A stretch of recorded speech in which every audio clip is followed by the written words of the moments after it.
I've recently started a schedule so that I can stream a bit more regularly. And today, where's my audio for Banished? Well, we've got some audio.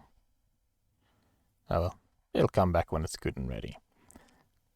Today's Thursday, which will be a general day that I'll play a long form playthrough of a game that will be sequential. But not going to lie to you, uni finished about 20 minutes ago, and yeah,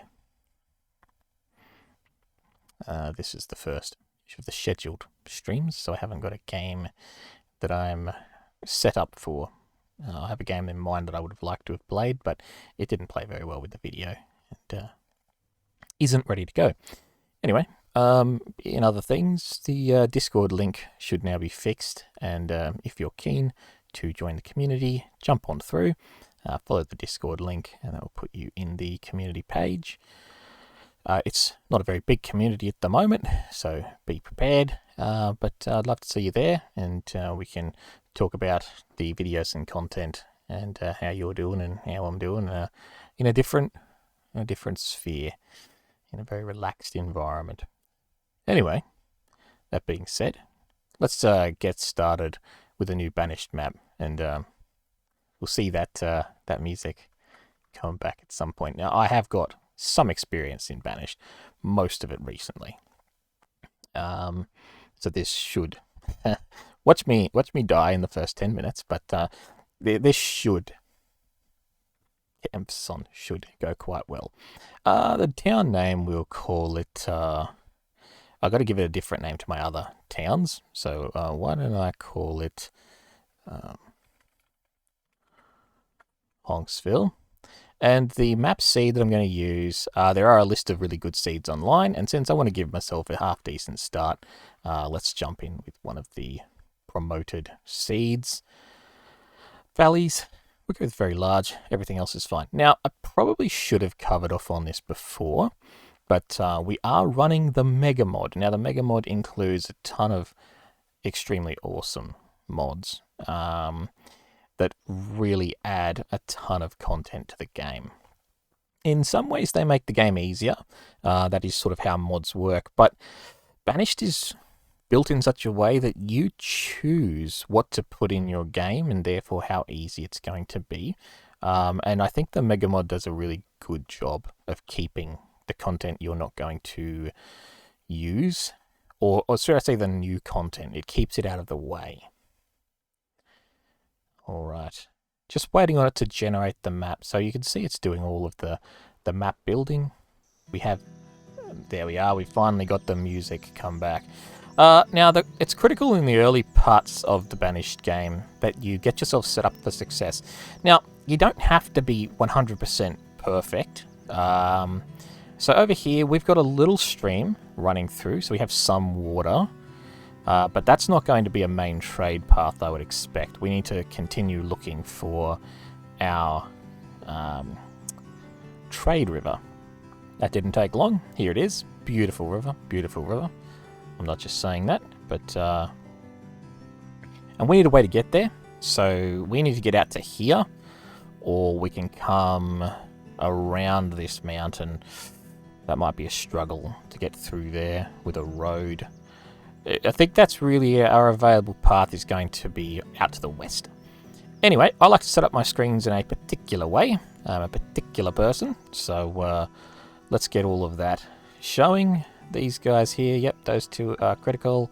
That one I like to have as well. I like to have my professions list in a scrolling banner. And that is pretty much it for me. I don't really use the other ones just yet. I can't put a town hall in there. But this is my usual screen layout. I'll minimize professions for now and get it out of the way. And this will be the screen that I stare at for hours, sometimes days. But don't tell anybody I said that. Resources, just to explain. Stone is the light grey, iron is the dark grey. we don't care about anything but stone at the moment. And one of the cool things about the Megamod and the other mods that are packed in with the Megamod is that you can select what you want to get. So why don't I just tell them real quick, why don't you go and grab that stone for me? And then I'll get you to log this area right here. So I've got some stone and logs coming in, and my villagers are going to do that pretty much straight away. And I could let them go ahead and do that, but I'm not gonna. We also need to think about priorities in this system. So what they're going to do now is, regardless of me saying, hey, I'd really love it, like really, really love it if you would build me a house right here, they're going to ignore that request until they've done these things. So they're going to get the stone, they're going to get the wood, then they'll think about building my house. Okay, well that's not a big deal to me right now. I'm just making sure I have enough space, right? So the green means I can put a road through there or any other green spot. I'll just keep going here. Put them all neatly in a row. There we are, beautiful. 4 houses. What I do is I flip it around, throw another 4 in there. They don't like being homeless. Can't think why. But it's just a thing about these villages. Very picky about where they live. And they want to live somewhere. Alrighty. Just gonna real quickly grab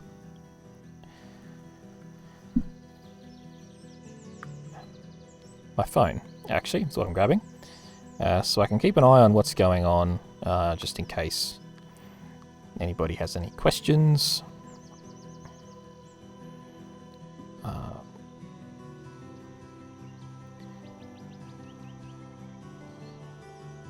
Here we go.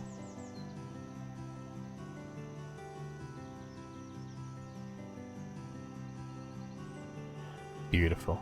Alright, well, I'll have to be keeping a bit of an eye on that, just in case. So right now the game is paused and we're getting set up, but this game can be a little unforgiving to people who are new to it, particularly if you just dive in and let the villagers go at it from scratch. Because there's a few key things that we really, really need to have. So they've got housing. That's fantastic. What we really need is a gathering hut. Now, a gathering hut, you want to put that somewhere where people can get to. So I'm going to put it here. Probably here, actually. The circle around it is obviously the area that the gatherer's hut will impact or be impacted by. Let me clear some of that out of the way. They will build that after they've built the houses. I can tell them not to. I can tell them go ahead and increase the priority of building the gatherer's hut. Do that before you do anything else. Now, if I unpause the game and we speed it up, 1 times is fine, but as you can see, there's a bunch of people out here doing that. Now, they're only going to do the labourer part because I haven't told anybody to build anything yet. But what if I was to assign, let's say, 4 of my people to build, 6 of my people to do that? Great. Now I have a gatherer's hut, but a gatherer's hut's only going to get me so far. What I'm really needing is food, like food proper. And I create 11 by 11 fields. Again, it's going to seem a little bit specific. And beetroots. It's not that I don't like squash. In fact, I love squash. Some of my best friends are squash. But I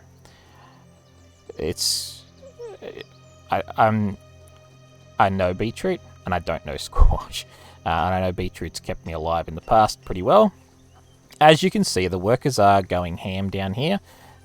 Putting together. There's only 4 people without a house now, so those 2 houses should sort that out. Worst comes to worst, 1 person will move into the last house and it'll all be a pain in the neck, but let's hope it doesn't come down to that. Easy ways to fix it if it does, but I'll leave those for later. So we've got a farm, we have food, we have houses, we have a gatherer's hut. Food, housing, fine. But what we really need at this point is a forester. Now I'm going to put my forester out near the gatherer's hut. That'll be fine. I can rotate it around to be in a specific direction, but because they're going to be out in the forest, it doesn't matter. Not even in the slightest. It just doesn't matter. Let's pump our gatherers up to, we'll say 3 for now, because we have a farmer as well, so technically we've got 4 of our people on food. Now, we've thrown a logger's hut down, and we'll need to assign some loggers to that, but they can't do anything. So they can't do anything with those logs. it will just fill up my log stockpile. What I need to do is I need to put down a... I could either put down just a regular wood cutter, like a wood chopper, and he will chop, but I'm going to throw down a sawmill instead, because they are like the long-lasting versions of a wood cutter, and these give me the option to produce lumber if I want to. Do I want to throw it there, or do I want to throw it here? Maybe over here, keeping a distance between the field. People can walk across the field, so that's not the issue here. It's a matter of how I want my roads to be, because citizens walk faster on roads.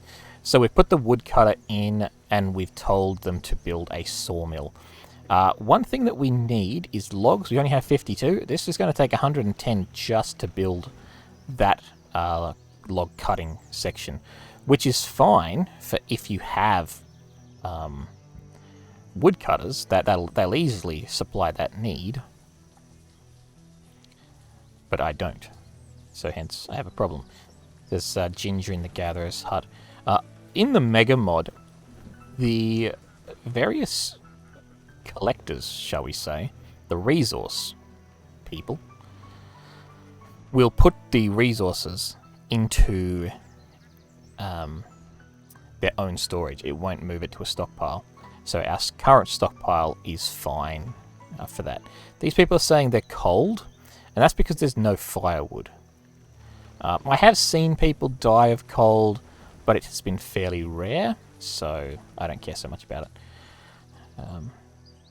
They probably should have thought about that before they became peasants.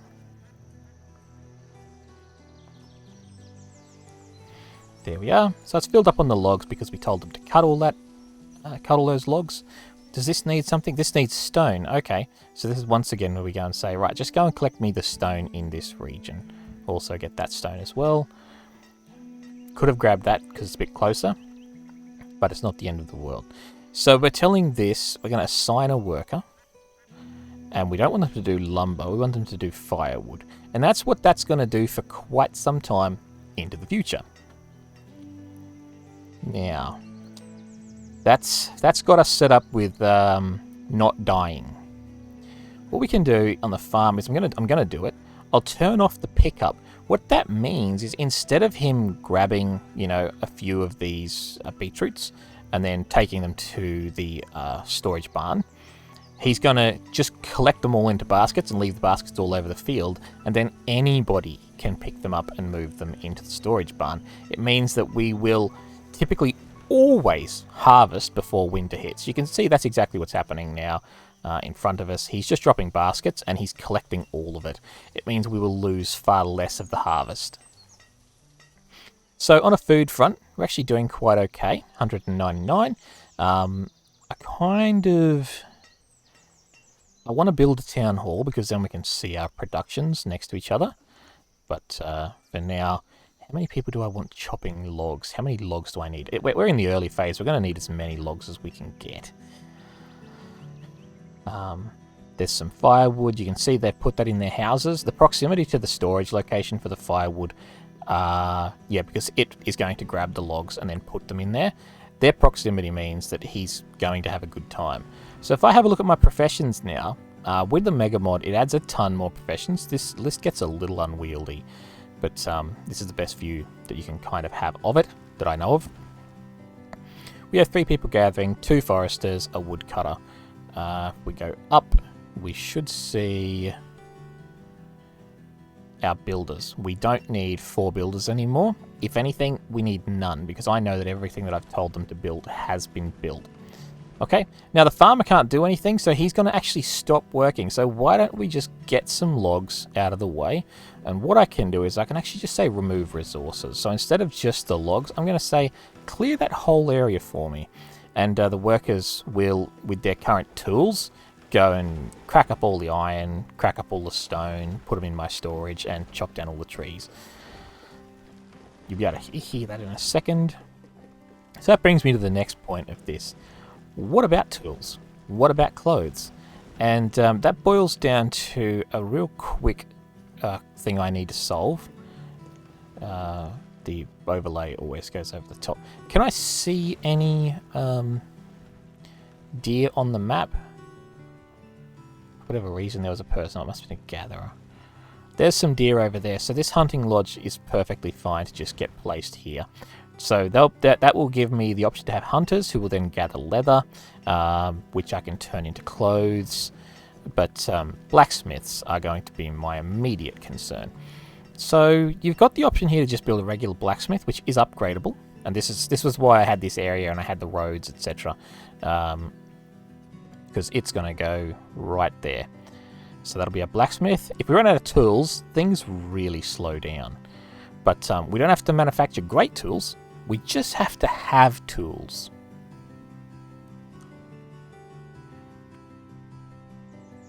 There we go. It's a subtle change from winter to spring. Early spring. Each, what do you call it? Each weather type is broken up into 3. So early spring, spring, and late spring. And it's the same for the other seasons.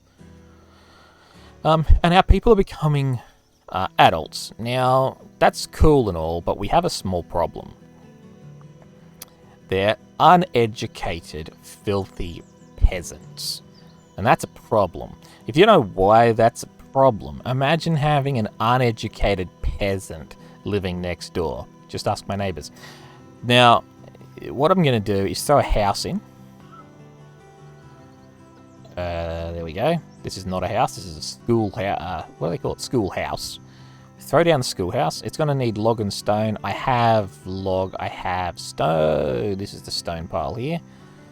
Yep, so I'm good for that. I'm good for them to immediately begin building a... that's very good. For them to immediately build a schoolhouse. That pops up the education. So we're now... Once a child gets old enough, they go to school and become a student. And then the student, when it turns into an adult, comes out with this... let me see if I can select this guy.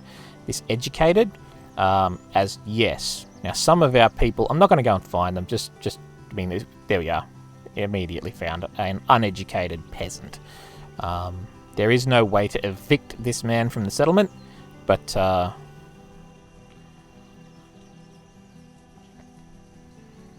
I don't think that was a man. But anyway, moving on. The blacksmith is ready to build. We just need a builder, and that's where we have to mess with his professions occasionally. So I need to have some builders on hand. And my usual method is to just have some builders assigned and leave them assigned. I don't normally have population problems to the point where I must have them all rigorously assigned through to a specific industry and then move them around. I do know someone who plays like that. Good on him. He gets down to the point where he starts his game with a blacksmith and a tailor, and he only hires one person and just moves them between it as his needs change. Now, we threw down a hunting lodge, didn't put anybody in it, so I'm going to now move some of those people who changed from students. Well, not students, unfortunately, we didn't have a school. Also, I need to put a teacher in that school. Where are you, teacher? There we go, perfect. Alright, so we got some hunters. Now, the hunters are going to get leather. We don't even have a tailor to begin that process yet. But, you know, things will change. Things will change. There's our blacksmith now. He'll be making rough tools. And everybody is usefully engaged in the population. Which is a good way to be.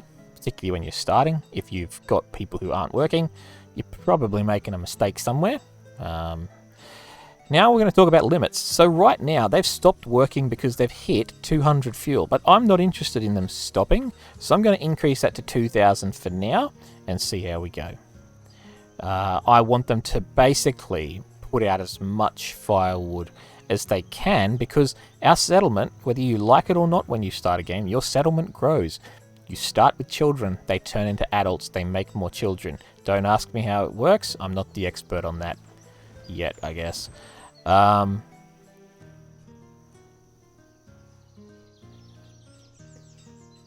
Anyway, we have food. 1,400. You can see that's going in a positive direction. From the 100 that we had a few minutes ago, we now have 1,500. But it's critical that we keep an eye on that.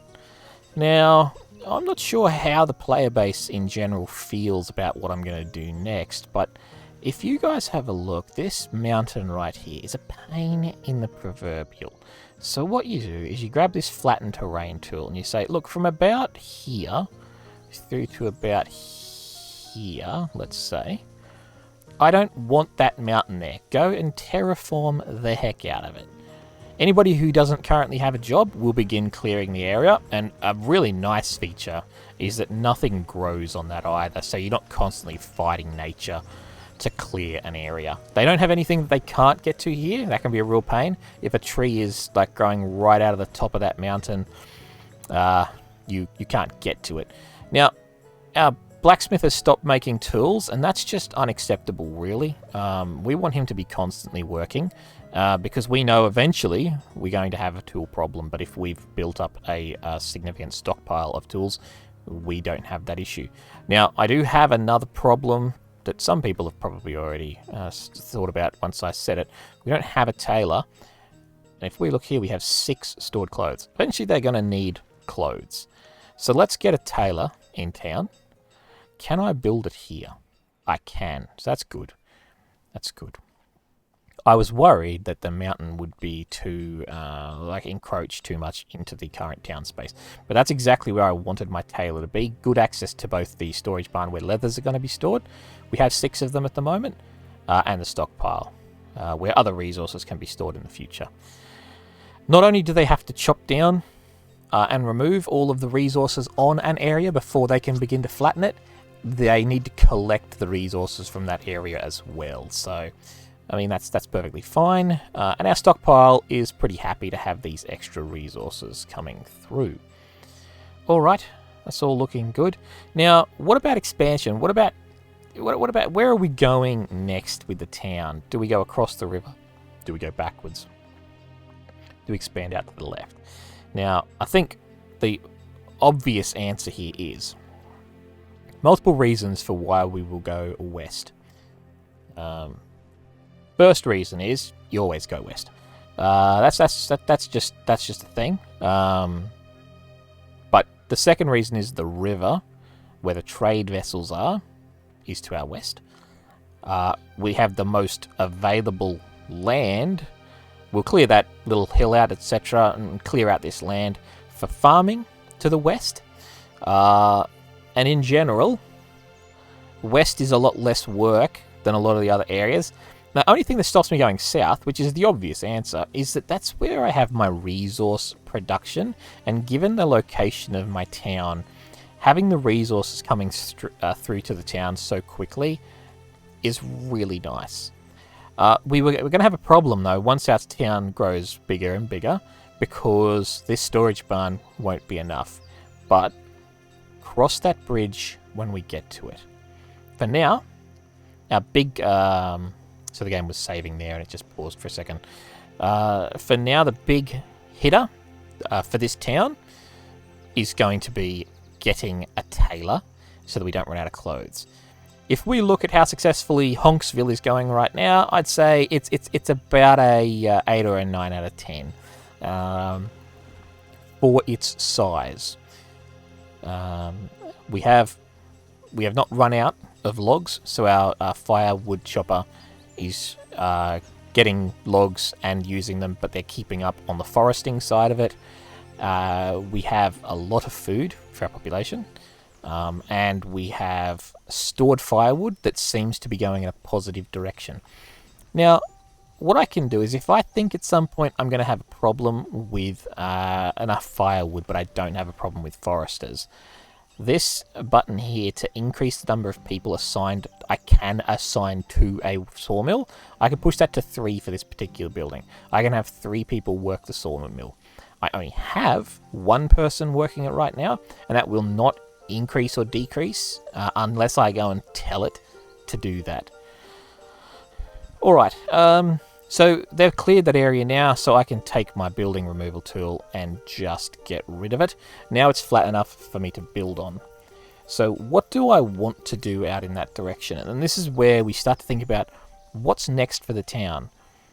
More people are going to come through. I need more logs, but I can get more logs because I still have capacity in my forest lodge. I can put 2 more people on that, double my log production. I can triple my sawmill production. So I look at that and I say, well, you know what? Firewood isn't my biggest issue. So let's just do this for now. I know I mentioned a second ago that I know someone who does this, and it's not how I generally run, but earlier on, I don't have the people for it, so I could just flip them between it. I'm about to start building, but let's have some labourers for now. The other reason you want to keep some free labourers is that eventually your citizens grow old and die. When that happens, if you have no labourers available, nobody takes their place. And so that decreases your assignment by 1. So let's say this farmer died with no labourers. This would go to farmer 0 of 0. It will not it will not say 1. So it's not like I'll get another labourer in and they'll immediately go and fill that slot. It just decreases it. I don't know. It's whatever. That's just how the game works. So I would say that my next challenge when more people arrive is food. Now, why do I say that? I have capacity to increase my gatherer's hut. Also, if you were keen-eyed and you looked at the crop field, you'll notice I can assign more people to this crop field. At an 11-11, I am allowed to put more people on it. There's no point, though. As we've seen, the field, there's another button here that we can press to show what it's producing. This previous season, we got 620. The current season has had 301. If we had a town hall, we'd be able to see these details a little bit more clearly. Maybe that should be what I'll build next. But it's not really an issue with the crop field. Assigning more people doesn't solve my problem. We have 34 clothes now, which is a great number, and it's got the symbol on it of a like a cancel icon, really, because it's run out of materials. There's no leather left in here, so it can't do anything. Alright, so we've unassigned our tailor and put that worker back into the blacksmith where they'll continue making tools so that our people can continue to work. Food's heading in a positive direction. What I'm going to do is, I don't have any animals. It's just how it is. I don't have any animals. So I can't really do anything with them just yet. So it's pointless for me to do any pastures or anything. I can either go and build a trade hub and buy animals. In fact, that's all I can do for pastures. But I'm not gonna. What I'm going to do instead is I'm going to throw down another regular farm or orchard. Now, this gets a bit... how do you put it? A bit hectic. So... what we want to have, I believe, is a 15 by 4 orchard. Why didn't that build? Oh, there's something there that it doesn't like. That's all red. Oh, because it's already got an orchard being built. It was successful. There we are. Now, the problem we're going to have with orchards, I'll show you, is we can only make plums. Now, because I know how this game works... basically, if one of the orchards gets infested, well, that's it for you. They'll all get infested if they're next to each other. I played that game before, and it sucks a lot. But anyway, that's an orchard, so we'll have more food coming through. I'll think about what I want to do with that area, so that I don't have the disease problem. And what I'll do now, you see if I can find that area. Where is it? Here we go. This building right here, a wild shepherd. He's pretty wild. I'm going to throw him out here. There we go. That should be building. Yep, wild shepherd. That's cool. I'll keep a bit of an eye on that. Because I want to assign somebody to it and make sure that that's working.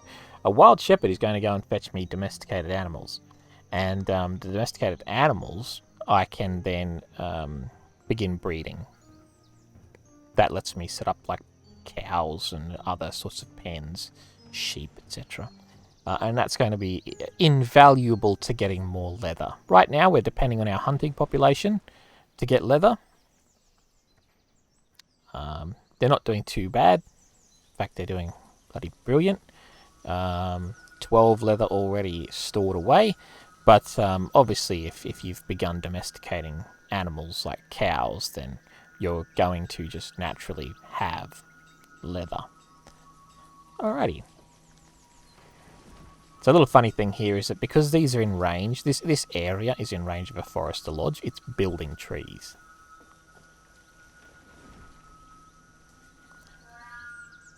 And it's in quite a circular pattern as well. It's really very defined. But they will naturally spread out. So as you can see, when this area was chopped down at the beginning of the game, it's already started to reach back out and the forest is reclaiming that land. Nothing wrong with that.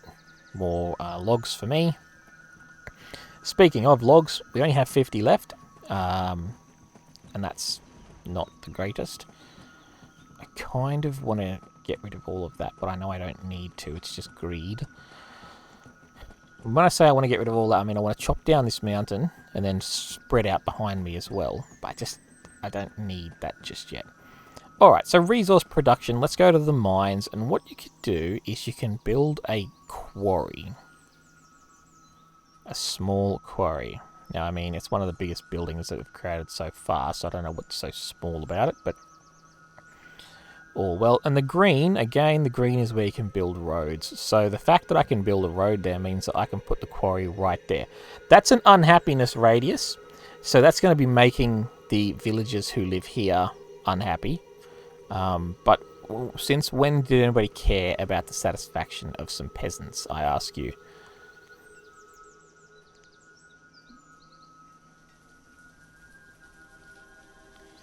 Throw a house down. I need more housing.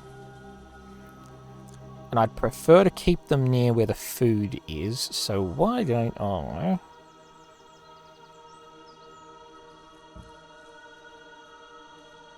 I can't build it there, as you can see. It's red.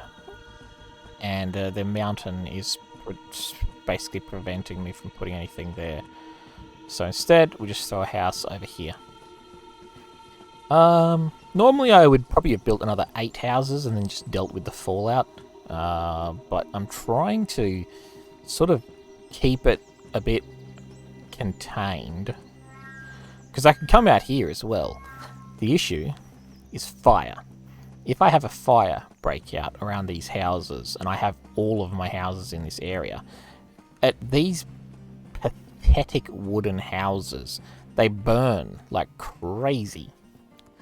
So, basically, it's not a great idea to stack them all on top of each other, because you do run the risk of, and I kid you not, it's kind of like wildfire. You definitely run the risk of losing all of your houses at once. And maybe all is an exaggeration, but if there was 20 houses there, I've had cases where I have been playing, and 16 of those houses would burn down. So, 80% or more when a fire just rips through the whole thing. I don't even have a well out here, so the villagers have to run out to the river, where they will spend longer picking up water than if there was a well nearby.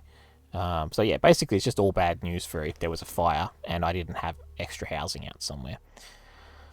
So what does our population look like right now? We have 7 labourers, 2 people are building. So I know that eventually they're going to get around to building those houses. The houses are ready to be built. You can see that because they have the foundation outline. Just a builder has to get their butt into gear and go and actually make the house. 7 labourers are free.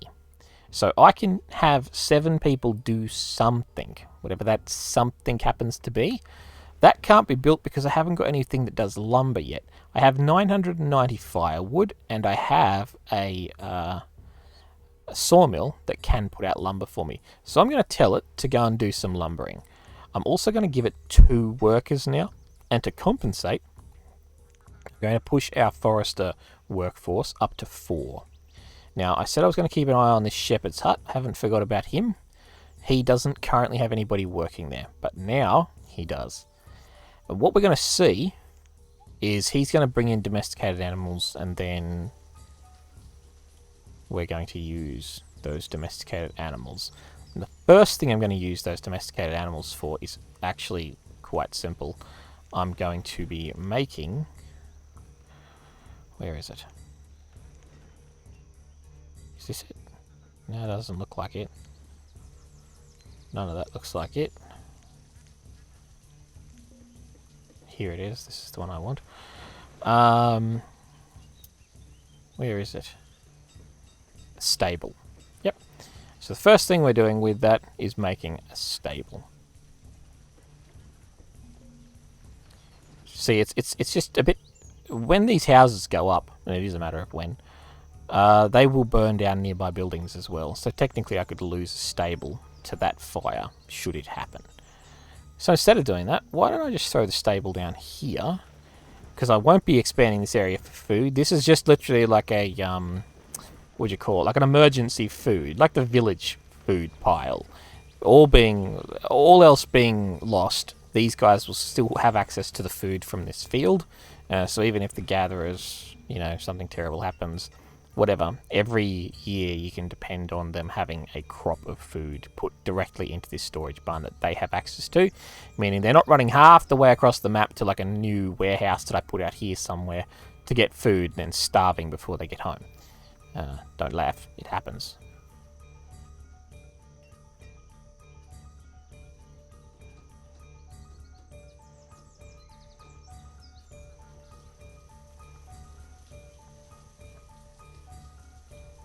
So what happens now?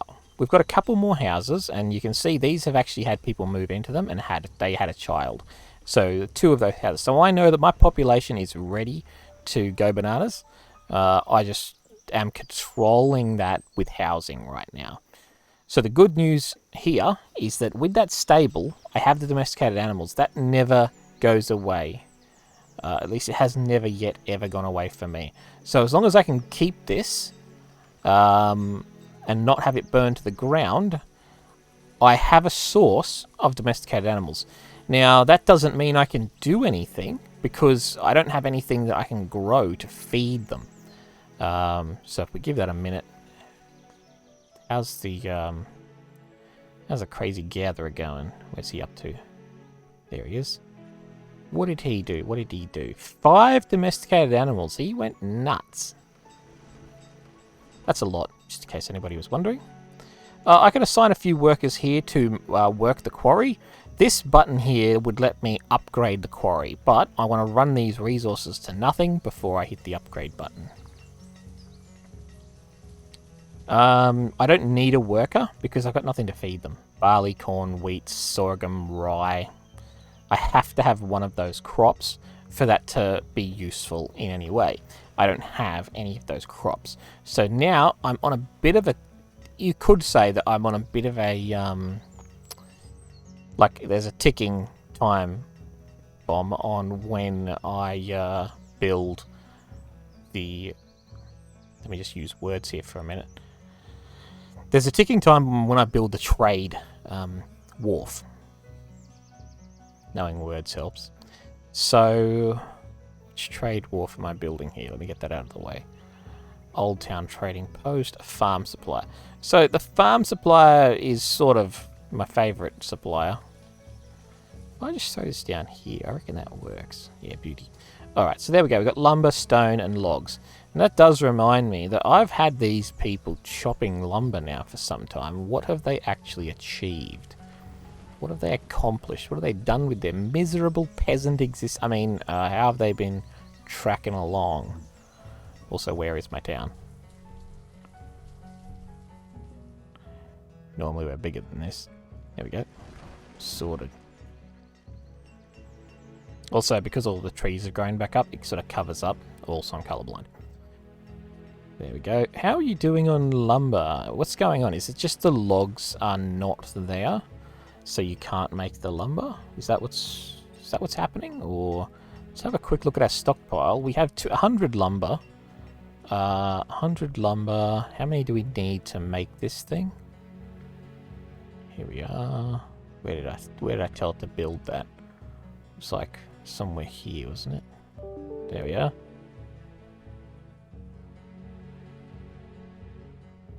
It only needs 20 lumber. It's the stone that's going to be the kicker for that specific project. Which means I can... Why did you stop? No wood. No logs. Okay, that's fine. That's fine. That's a reasonable reason to stop. But I'm going to swap you back to firewood now because we have some lumber. There's 110 in storage. Life is good. Okay, now we haven't had anybody die yet, really. Let me have a look. Yep, nobody's dead. We have had a couple of people grow up and become labourers. So we've got 4 available at the moment. Let's throw some people onto building, and I might leave the rest as labourers for now. And then we'll let that go along. Excellent.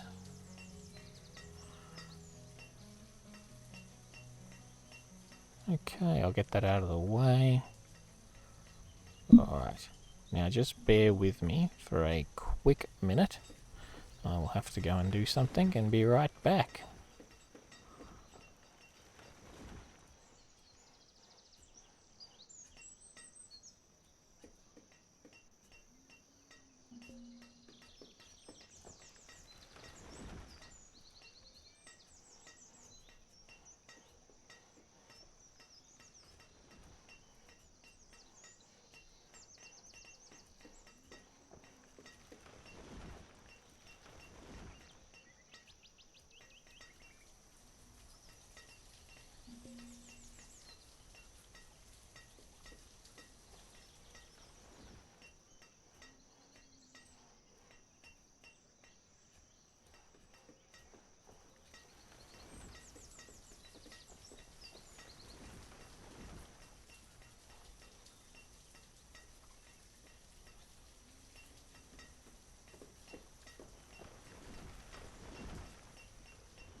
And there we are.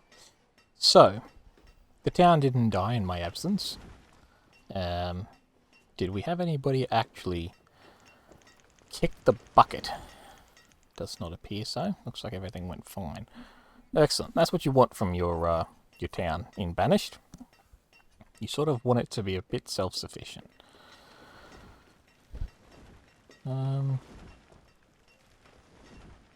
What's this person doing? Because they've hit their food limit of 5, they've actually stopped. So we're going to increase that to 50,000 because we basically never have a situation where we want them to stop getting food. Perhaps when your storage barn is completely full, you can eat, drink and be merry, build bigger barns, etc. I'm going to need another storage barn soon. Now, they should have finished working on that trade building and have not. For what reason? Stone. We know there's enough lumber. It's possible that there's just not enough labourers to get the materials out there. It's a fair hike. So they're still working on that. I'll just check my lumber situation. Yeah, we have 100 lumber available, so that's not going to be the problem. Yep, don't have any answers for what's going on there, but that's fine. Now, town services, I need to throw up a town hall. It's going to require resources that I have. And this placement doesn't matter too much, but I like to keep it fairly central. Now, what's going on here? That's a orchard, of course. There we go. So let the villagers start to work on that. I still need 48 iron. So, iron. We do not have enough iron to deal with that situation right now. Simple answers. Simple answers. So to figure out what we're going to do next, I take a look at my labour account. I only have 4 labourers available. But that's not the end of the world, because I can throw up a forge, which, again, people hate it. But that's fine. You know, if you're going to listen to peasants your whole life, then, you know, you might find yourself one day becoming one. So there's the forge. We've thrown him out there. They'll build that. How's firewood looking? Pretty good, pretty good. I'm going to swap back to lumber for a minute. Only for a minute, though.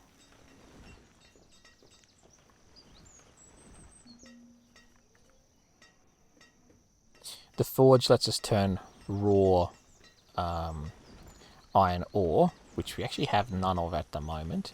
So our blacksmith is telling us that.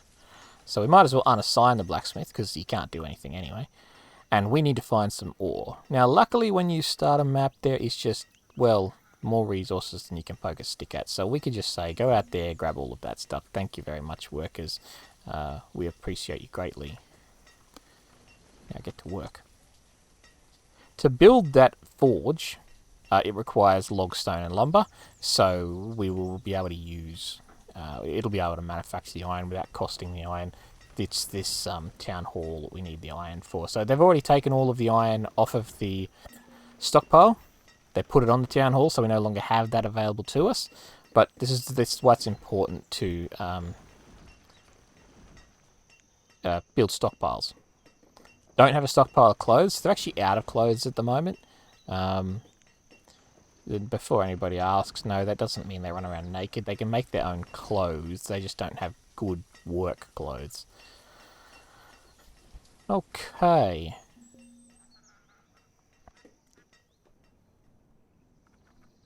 Yep, so that's fully built, I think. No. I don't know what I'm saying. Out on the right-hand side, we've done 63 of 140. It's just so far away that they really struggle to get much work done before they, you know, need to do their hair again. That's right. That's what it's about. This is saying that he's got no resources or something like that. The production limit for this resource has been reached. Interesting. So we'll push that up 10,000 just so that nobody stops working. Why did that reach it? I think I know what's going on. In my storage barn, which is 87% full, I think it's these flowers. The flowers are probably contributing to, like, misc. Which is all good. Lots of domesticated animals, so I can actually go ahead and do what I was going to do before and build these milk pens. And I am going to just throw them in here. Oh, what the heck? What's actually going on here? One. What? Is that? Yeah, there we go. So we did get 3 down. That's good. I was worried it might have errored or something. They require 4 domesticated animals each, and as you'll probably notice, I've only got 6. So I'm really only going to be able to fill 2 of those. But we'll see how the Wild Shepherd goes. Reach the production limit for clothes. So he's already used up the leather that he could find. There's still some leather for him to go ahead at. So I'm going to just change that to be 500. Off he goes. He can make 500 clothes. That's not going to be an issue. So we got tools, we got clothes, we have some logs, we have a lot of firewood, and we have a ton of food. Everything so far is going well in Honksville. Yes, that's right. The name of the town is Honksville. Not going to apologise for that.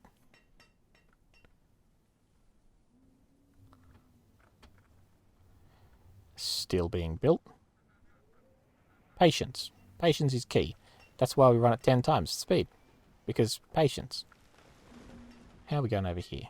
Alright, how's the forge going along? What is the hold up here? 19 builders required, 2 assigned. I think this is their problem, not my problem. I'm just going to push up the builders temporarily. They'll finish off their building tasks pretty quickly. So what's happening here?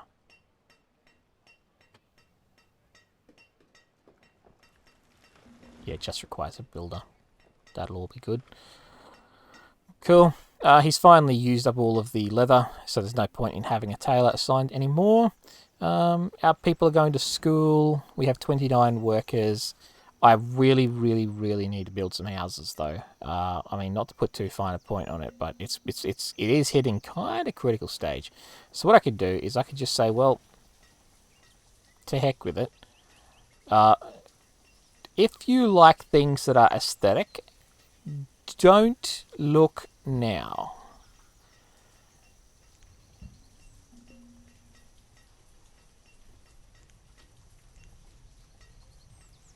Alrighty, so where are we out here? That's in the red.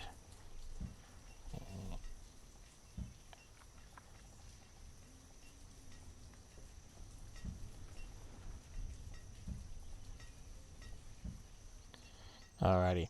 So like I said, the land clearing tools do seem a little unbalanced to a degree, but it's also one of those things where, like,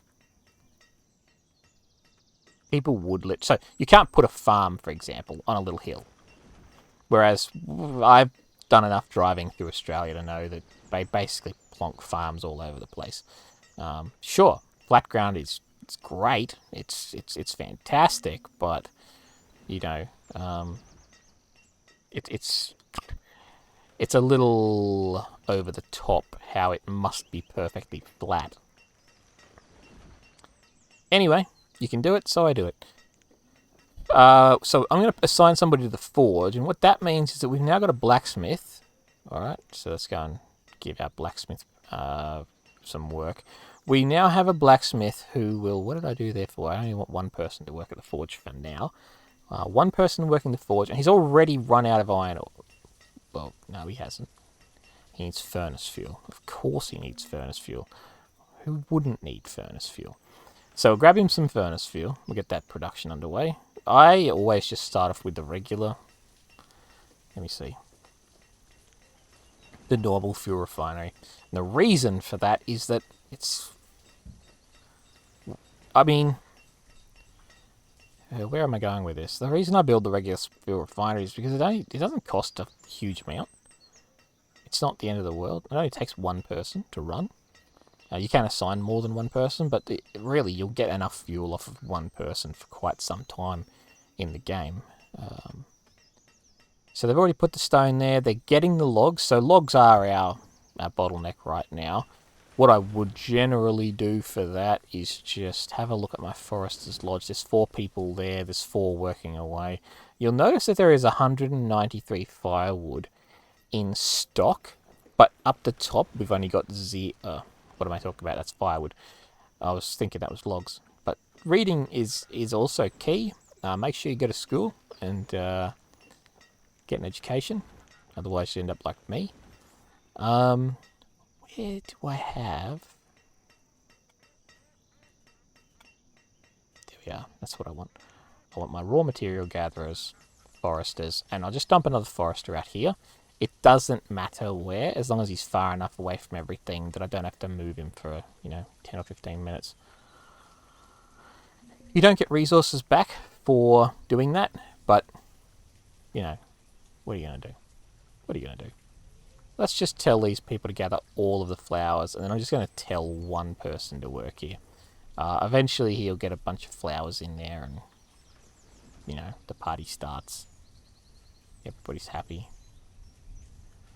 I could tell him to do other things, but I just don't have the resources for that yet. So, back here, you'll notice that because I didn't stop them turning out lumber, they just went nuts. And they've filled up a ton of my stockpile with, well, lumber.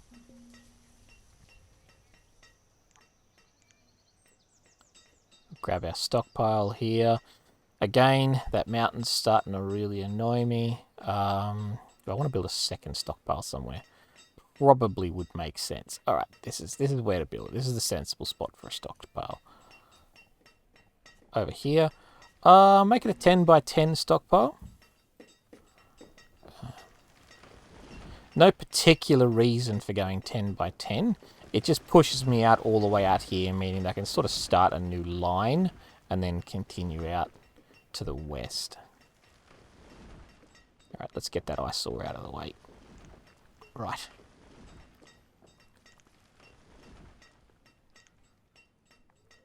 What's this all about? Forester Lodge being built. Got some iron here. It's probably wise, because I've got a forester here. They're not going to be able to plant over this area. So what I might do is just clear all of that out so that they have that whole area available. I might as well grab the stone while I'm sending the workers out there. That's a big area for them to clear, but I know they're capable of it. Food's good, firewood's good, logs are not good, stone is good, lumber is good. We've got all of the stuff we need to make society work. For some reason somebody's cold. Yeah. No point in being cold around here, just be better.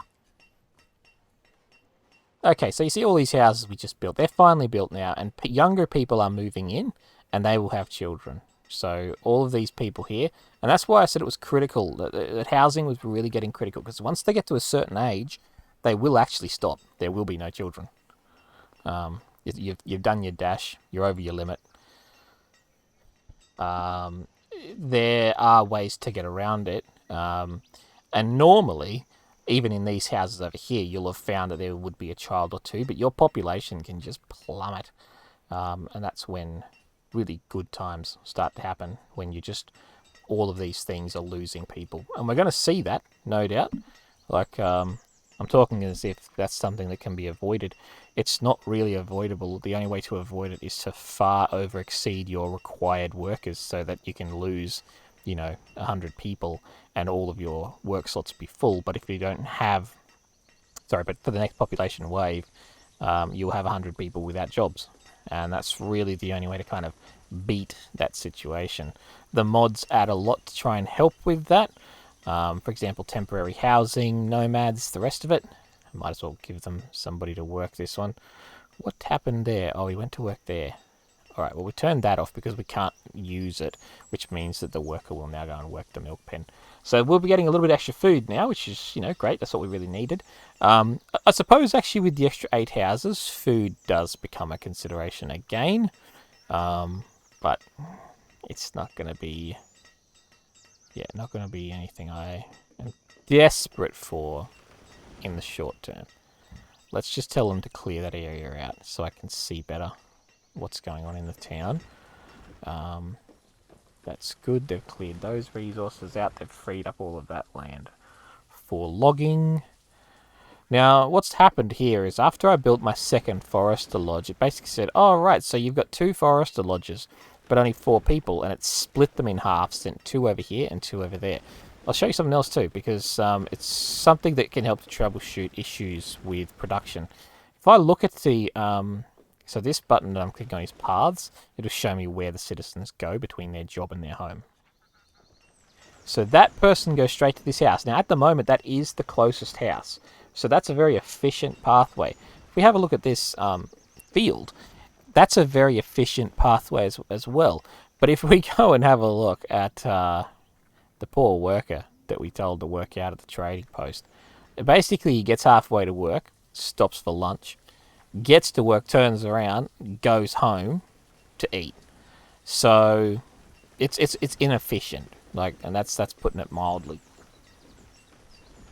So that's why we have to move our town in that direction at some point, which simply means expanding. I could throw a road out there, but he's a peasant. Does he deserve a road? What's he ever done for me?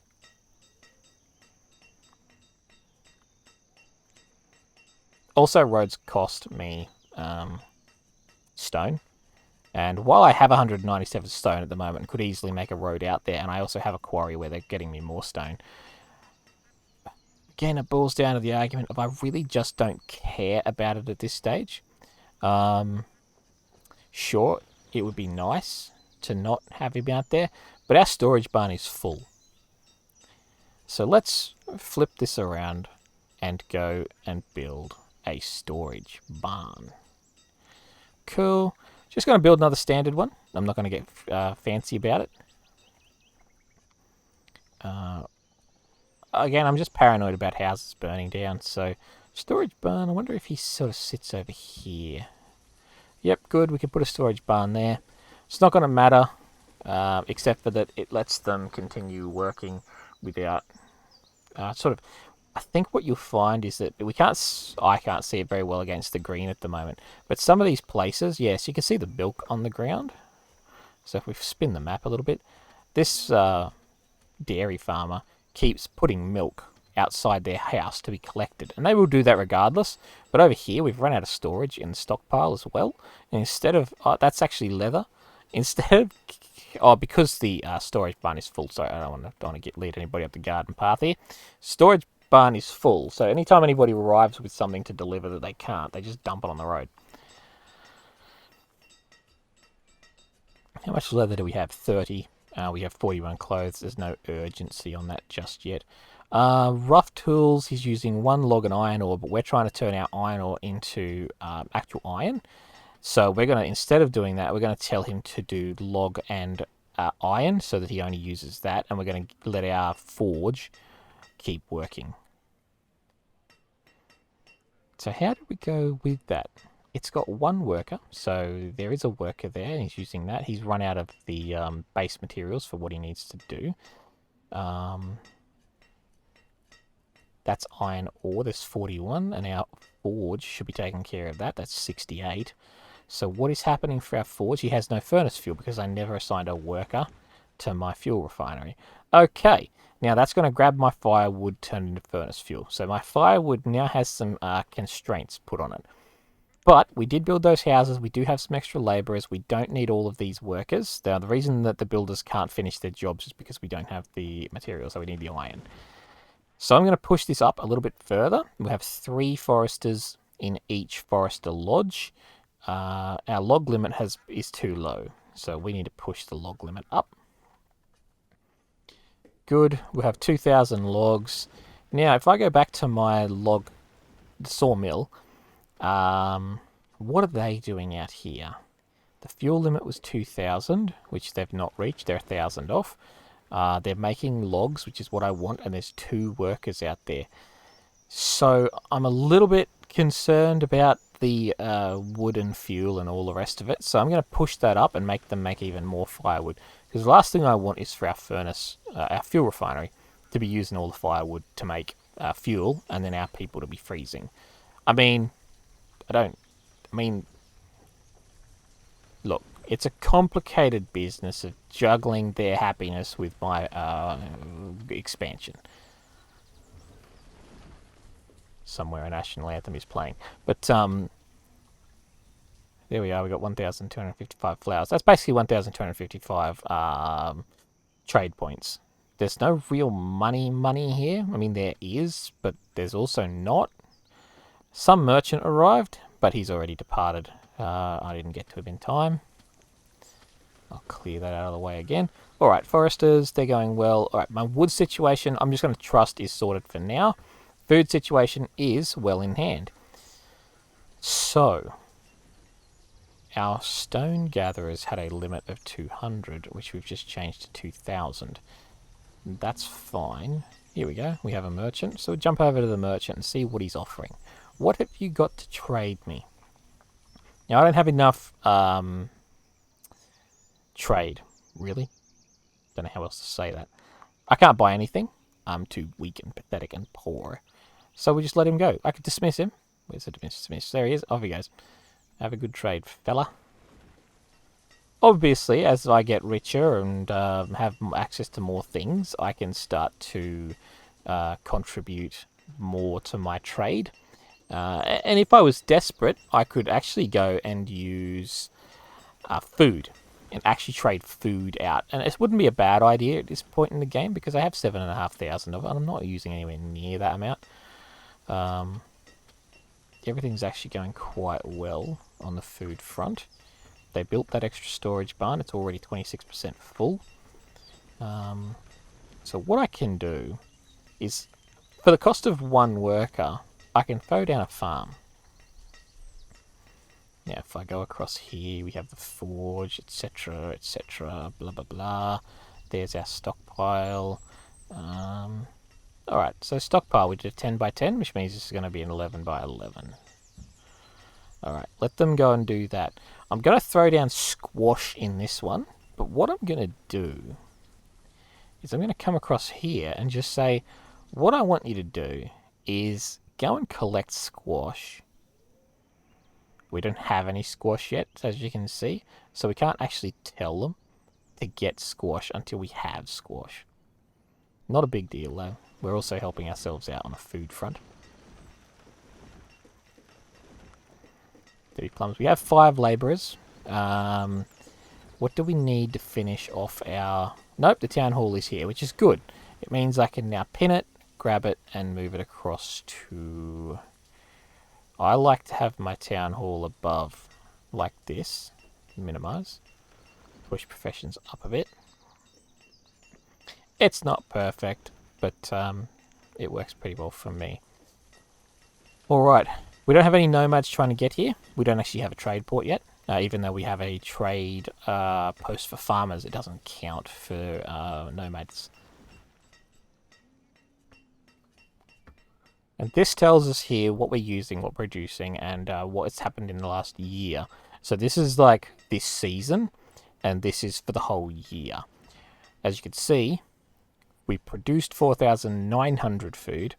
We used 4,400 food.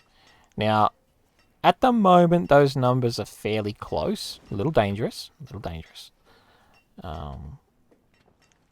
But being managed quite well because we're still... It's been in a positive direction the whole game. We've got some students. We don't have many children. So now I'm going to do a little thing I like to call the eviction of the elderly. And don't take that the wrong way, but in this game it's pretty weird with how it treats its old people. I paused it for now because I kind of have to pause it to do this next step. Gregory here is living in one house, taking up the entire thing for himself. What a selfish person. You mean you look at it and say 63 years old, 64 years old, 60 years old. You guys haven't earned the right to live in a house? What is this? Russia? and then you let them back in.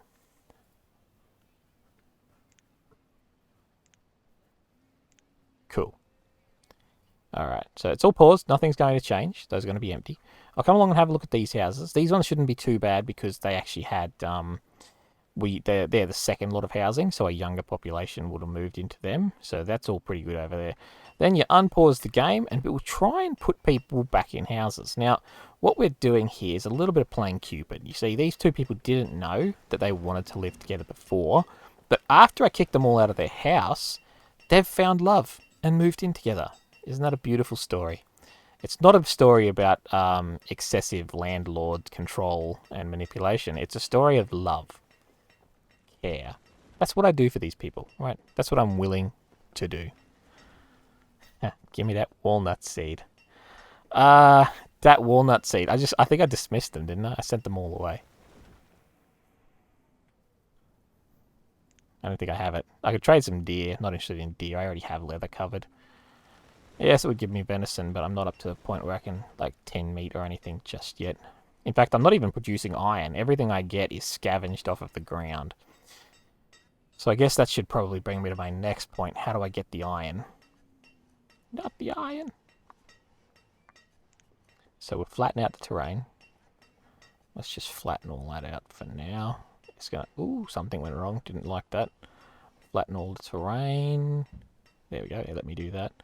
This is this beautiful piece of terrain right here. Just knock him out. There we are. And then I've got to take out this one last line. Otherwise... Yep, there we go. Now it's all in line. Probably people crying about how disgusting this looks right now, but you know, some sacrifices have to be made, and that's just how it is.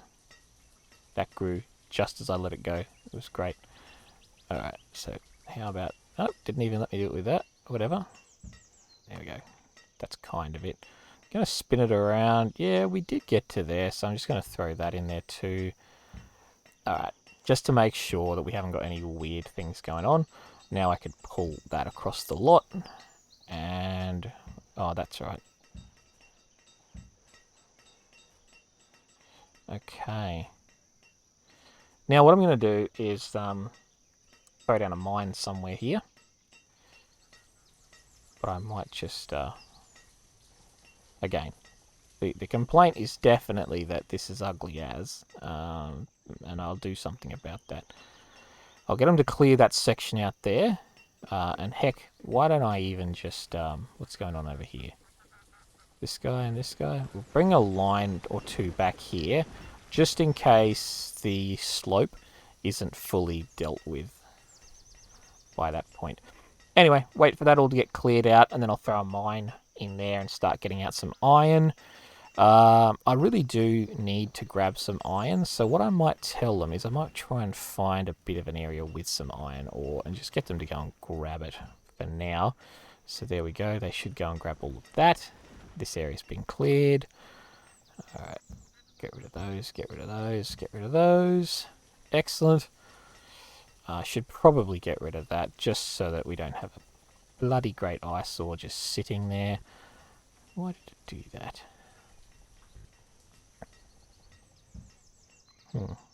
Interesting.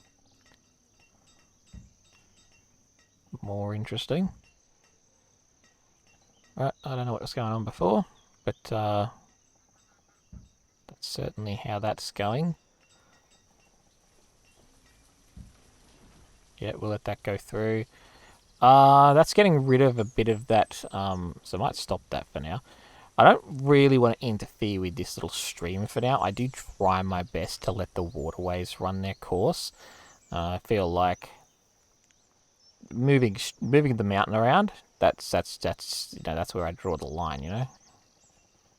It's like everything else, fine, but you move the mountain, that's okay. You just can't move the river course. Yes, I understand there is some hypocrisy in what I'm saying, but you know, you want to play the game your way, you play the game your way. I don't know why it let me do that. That felt weird. It felt like there was already trees there or something. But anyway, that just be how it be. Alright, we'll clear those out, clear that out, clear that out, clear that out. It's all good. I should probably just get rid of this for the sake of how it looks. We're not interfering with the watercourse, are we? I think not. Alright. So this is sort of why I don't mess about really with my terrain clearing, because it can all get a bit, well, I think I'm using the wrong tool, so I just lost all of the resources that were in there. Anyway, life will go on. Yeah, I don't use the power tool, because it does exactly what it says on the tin. I've effectively just forced the entire area to conform with my demand instantly. Oh well. Mistakes were made. Mining. That's what we're here for. That's what we came for. Throw down an iron mine. I don't know if you people knew this, but did you know that under any area of ground there is just mine? All you have to do is dig for it.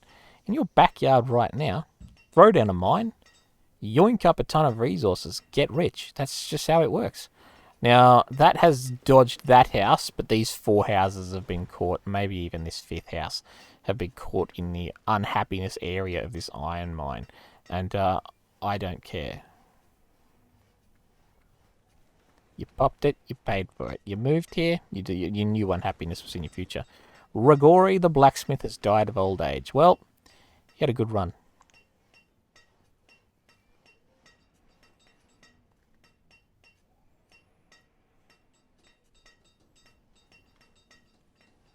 That's pretty quick. Oh, nice. The town hall, yes. It doesn't matter. I don't need to check on that for a while at this stage. Food's going up, wood's going up. Basically all resources we need are going up. I would expect if I was to look at these storage barns that there would be leather. Yep, 54 leather in that one. 48 leather in that one. So yeah, we can probably actually now have a full-time tailor and a full-time blacksmith. Speaking of our full-time blacksmith, what's going on for the iron? So the forge is not keeping up with the demand for iron.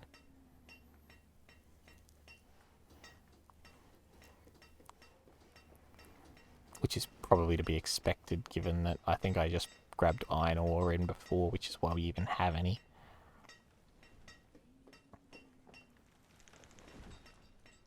Cool.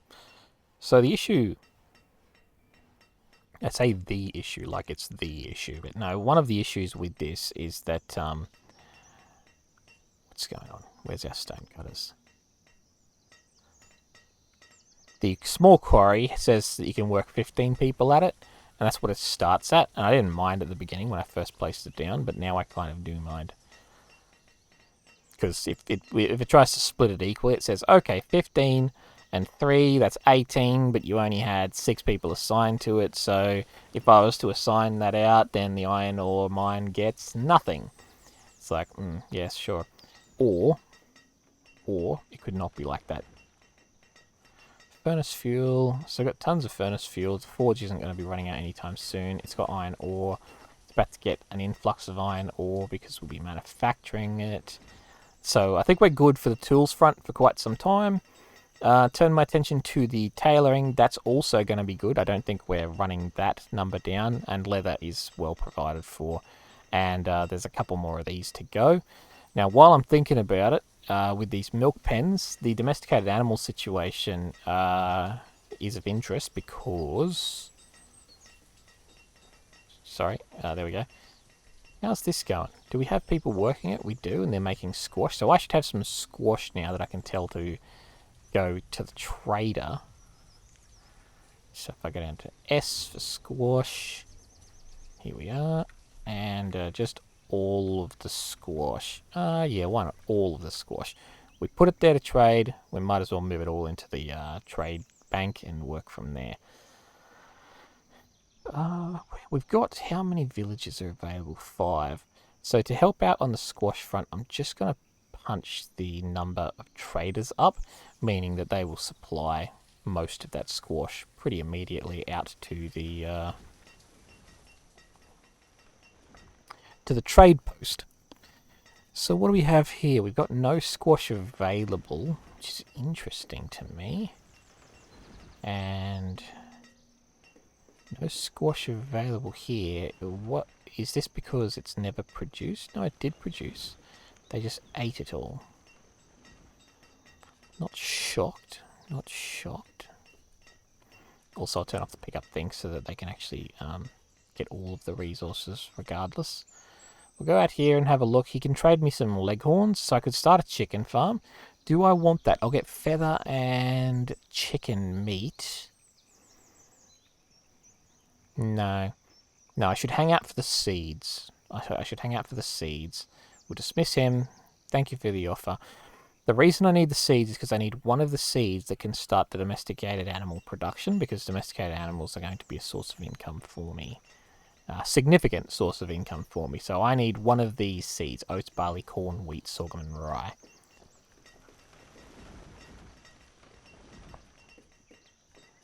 Food is going down, but that's probably to be expected because I told them to put all the squash in the farm. It's taken 419 of my food. So basically, instead of having a farm that produces food, I've now got a farm that can be used for food, so it doesn't stop them. The villagers aren't going to stop going and grabbing squash to fill their homes up with. So if I look in the inventory here, yeah, this house has 5 squash in it. This house has 3 squash in it. So they're using squash as a food source. There's no problem with that. Let's just check this again. Now, Waver Nice. You know what would be really nice? If you would leave your home. Thank you. Thank you.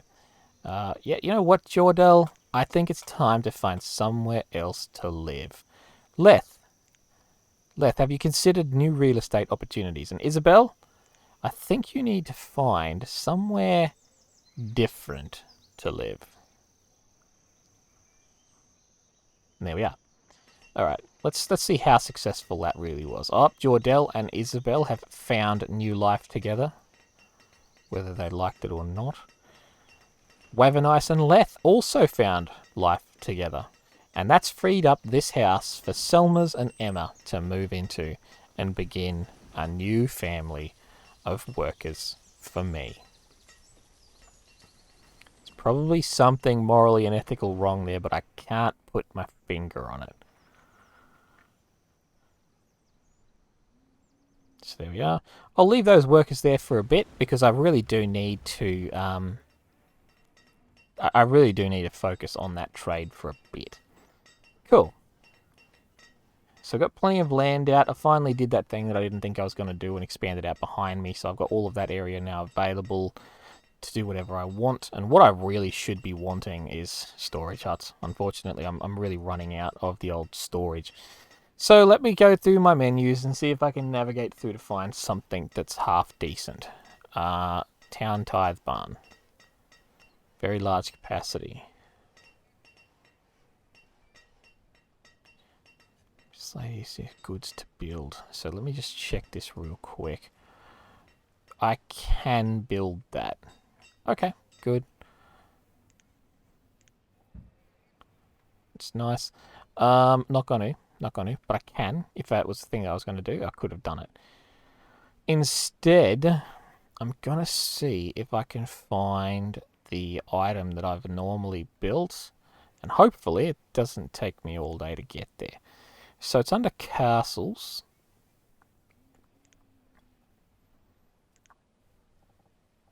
Yeah, look at that beautiful castle. You can throw that one down there if that's what you're keen on. Fort and palisade structures, yes.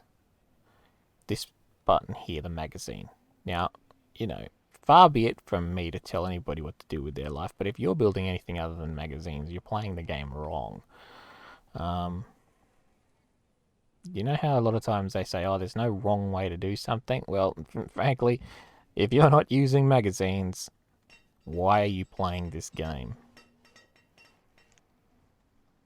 I'm exaggerating, but the point should be there that, yeah, magazines are too useful to ignore. What are we up to now? We've got a bit of that. So 4,000 for that squash turnip. So you can see the one that I want, the 4,000 value one. You know, It's when you get what you want, but not what you need kind of situation. 2776. Yeah. Sucks that I'm going to have to let him go, but, you know, the old saying, if you love your trade merchant, let them go, and if they love you, they'll come back. I think that's how it goes. Wouldn't quote me on literally anything, but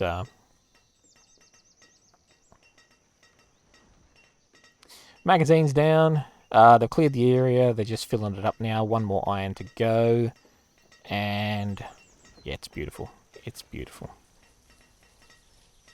Iron limit of 200. What about an iron limit of 2,000, sir? Have you considered that, sir? There we are. Beautiful. Now with our workers come in. Do we have any workers? We do have builders. Yes.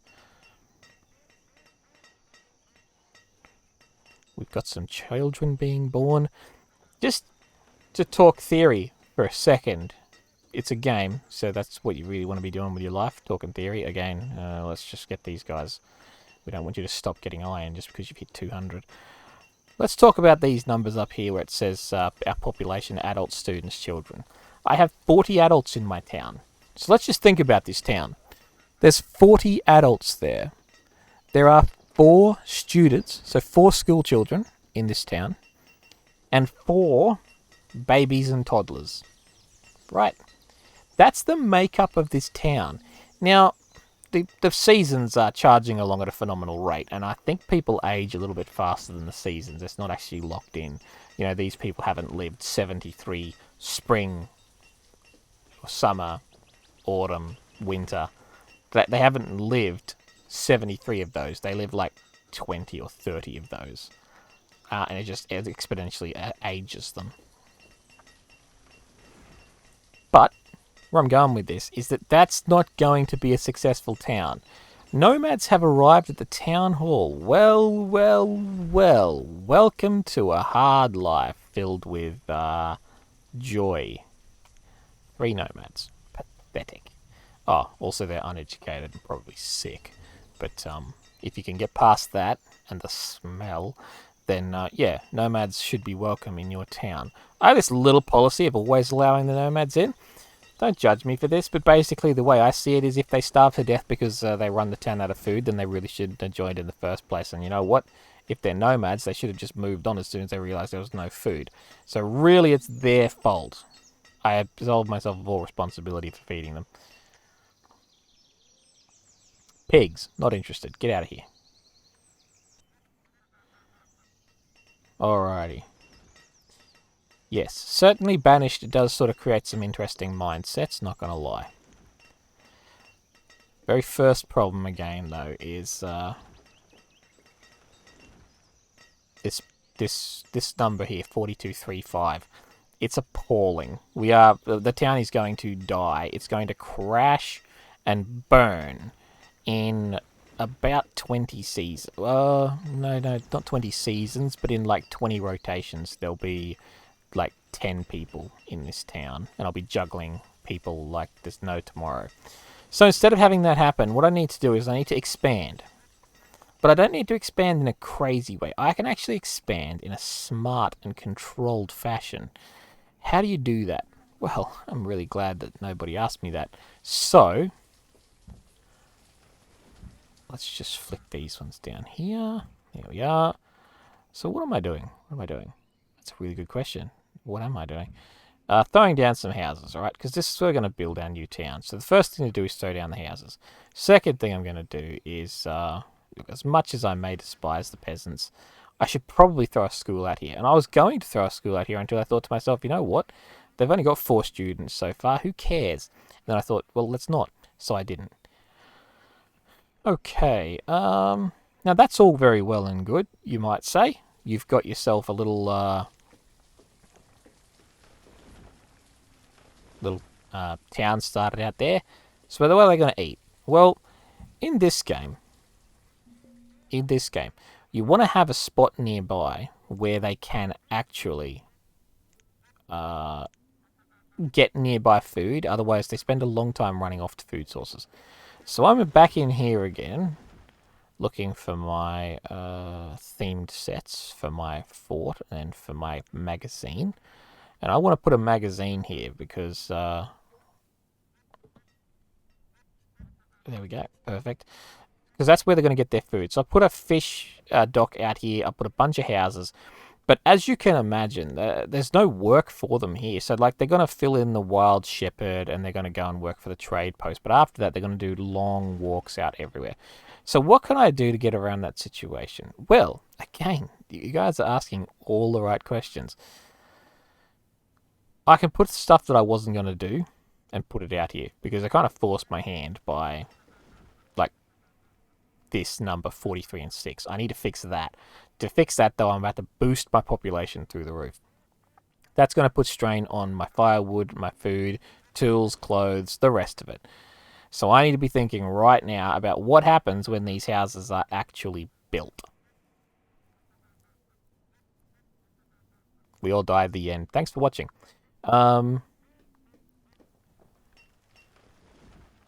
Farms. So we're gonna fix our food problem for a start. Alright. And we've got our magazine over here, so it kind of makes sense to put your farms where your magazine is. So once again, an 11 by 11 plot. And if that number's really bothering you, then, I mean, you got to do what you got to do. Sometimes you got to put up with the funny numbers. And 11 by 11 is not my favorite number as well. It's not something that I enjoy, but what are you going to do? I'll tell you what I'm going to do. This is going to help me out a lot with getting squash into this trade post. Now, it's doing quite well for itself. In fact, we are at 3,500, a little bit more, I think, a little more than 3,500. So we can nearly buy ourselves a decent seed. But I've just got to wait for this to all just get built. Unfortunately, that's just going to take some time.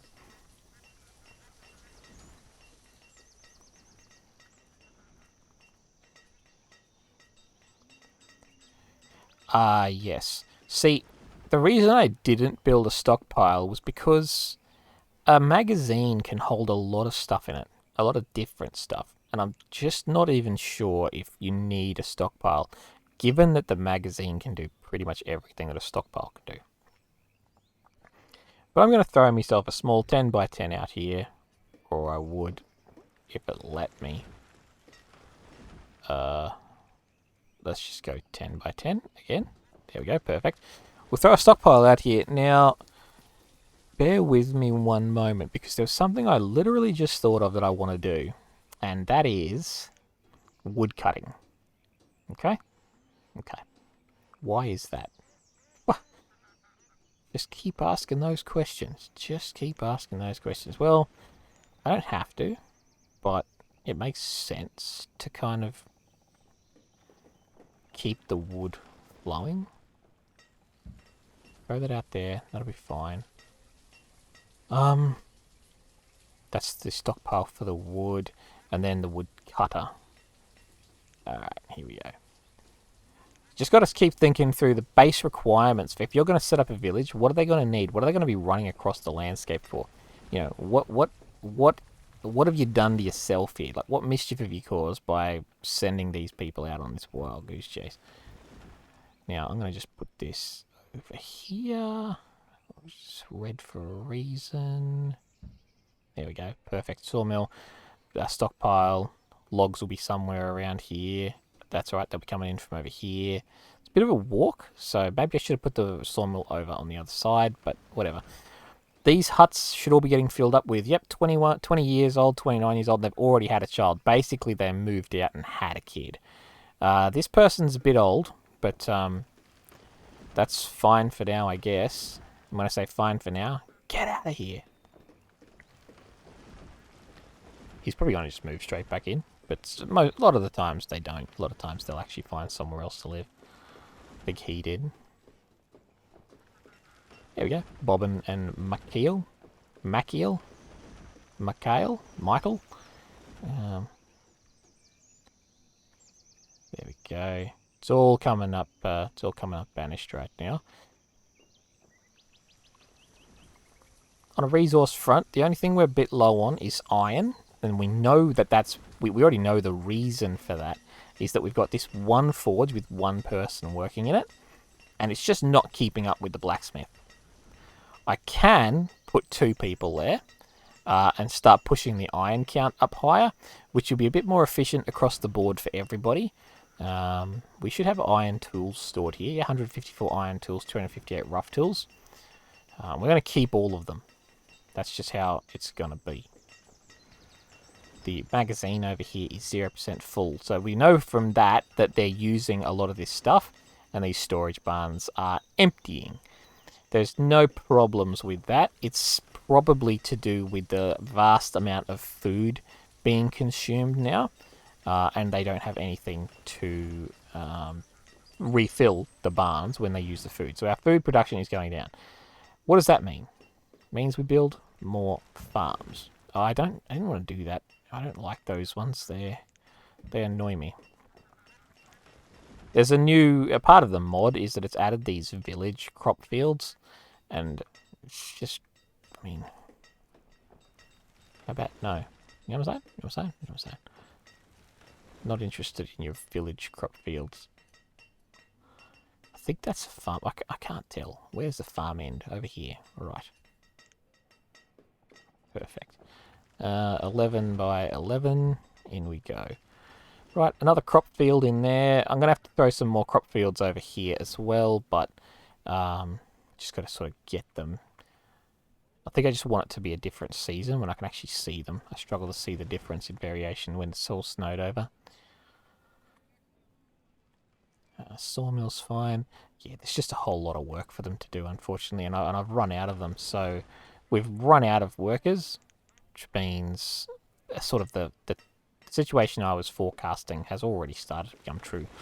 I'm running out of workers because the students are not replacing the dying elderly fast enough.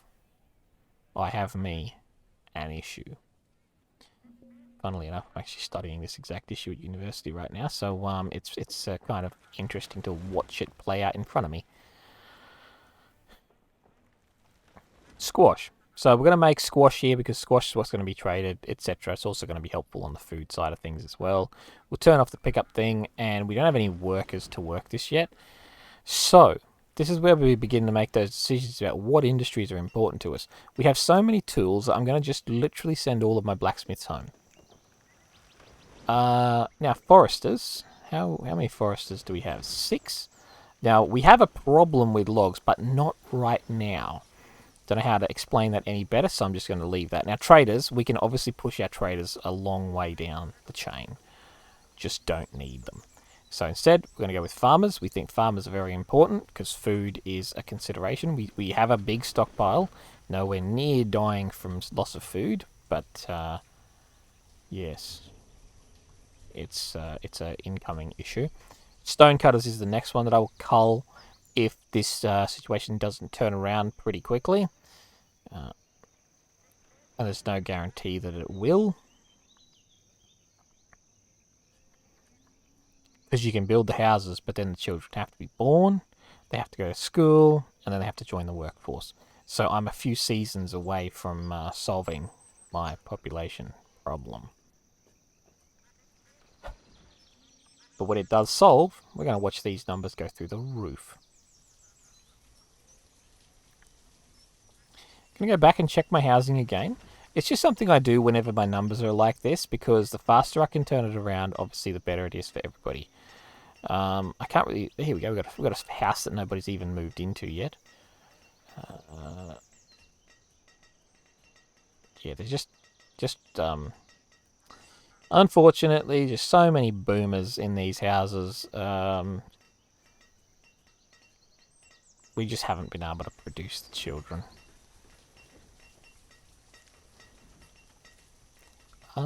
Beetroots. Squash beetroots. Now, what was the influencing sort of factors that made me decide to go with beetroots instead of squash? Well, simple. If I put squash and I have a infestation in my squash field, it will instantly transfer to my beetroot field. However, the bugs that like the squash are not necessarily the same bugs that like the beetroot, so I can get a beetroot infestation without infesting my squash field.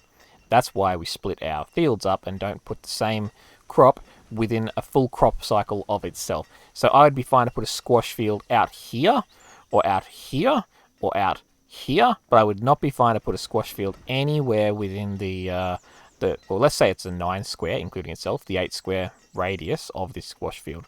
I will keep them all very separated from each other. That's why we like to buy seeds from the farm vendor. Helps with all of that. Right, here's a merchant. What do you got for me today?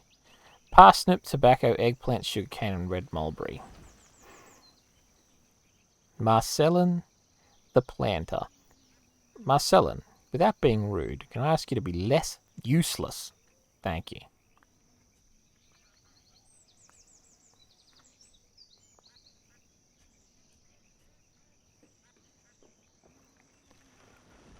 There's our stockpile. There's our magazine.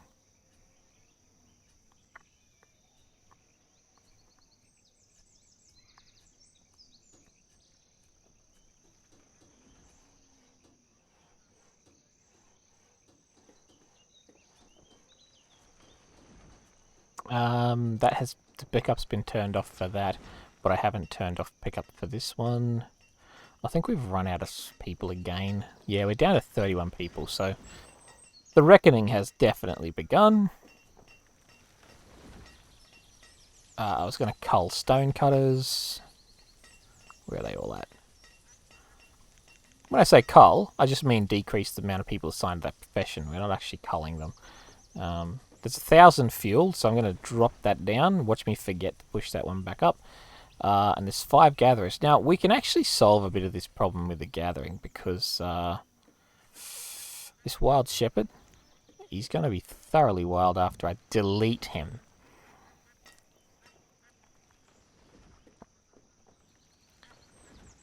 Great. Okay. Squash. We got our second village booming out there. Well, I mean, it would be and will be, but until we can get some people interested into moving into our town, hello nomads, we're stuck. We're stuck with a low population. Even right now, after all the work we did to boost housing, etc., we still only have 5 students. Here you go. What are you selling me, sir? Trade chickens. I hate you trade chickens. Get out of here. You're dead to me. There's our stockpile. The sawmill's not built yet, but that's fine. We've got no builders anymore. We're really scraping the bottom of the barrel when it comes to what we've got. So basically, everybody's assigned to food production and logging and cutting up those logs. And that's about how it is. We have a teacher, naturally. There's a train driver here. That is hilarious.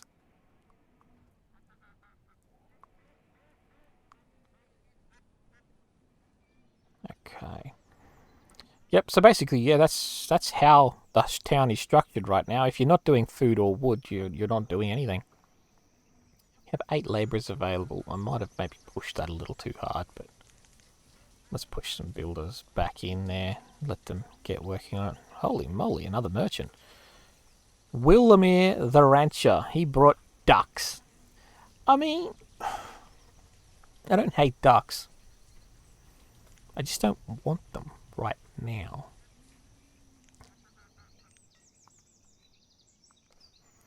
Now, while my town slowly self-implodes, I'ma take a long, slow sip of my tea.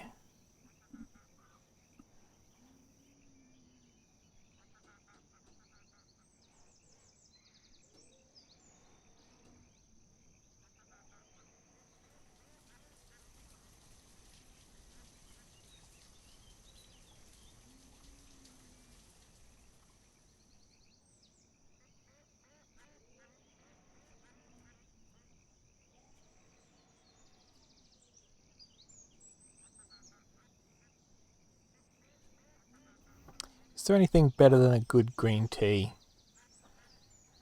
Well, I mean, aside from KFC, obviously.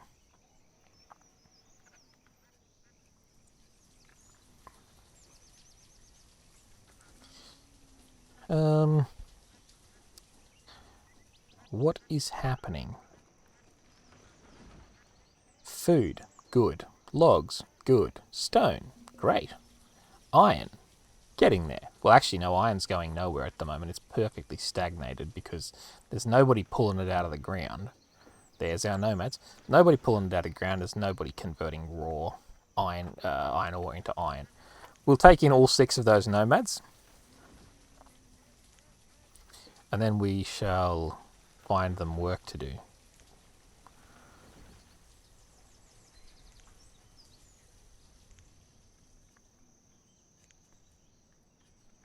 The relationship again between workforce and food.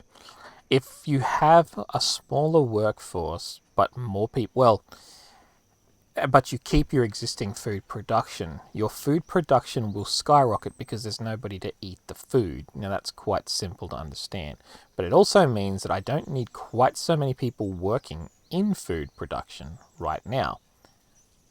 So why did I just assign an extra person to farming? Well, it's because I live a cautious life in Banished, and sometimes you just got to have more food all the time, every day. So they built the sawmill. I can now assign somebody out here to this sawmill. But I don't want them doing lumber. I'm doing logs for now at a minimum. We can start producing even more.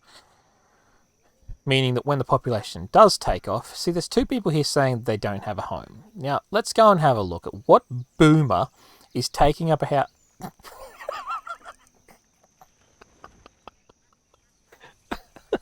Okay.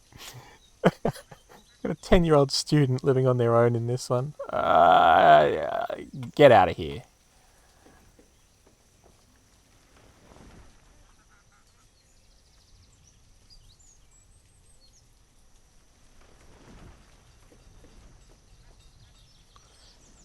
Uh, 54-year-old teacher. Look, you've earned it.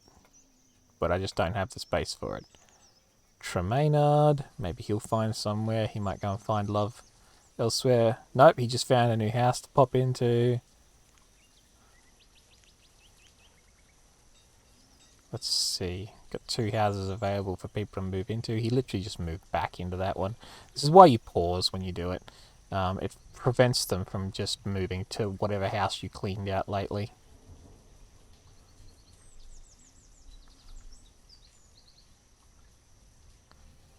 Looking through all of my houses just to see where my problem areas are, and that all looks pretty good actually. So once again we find Tremainard back in his own home, but what are you going to do? Kick him out, that's what.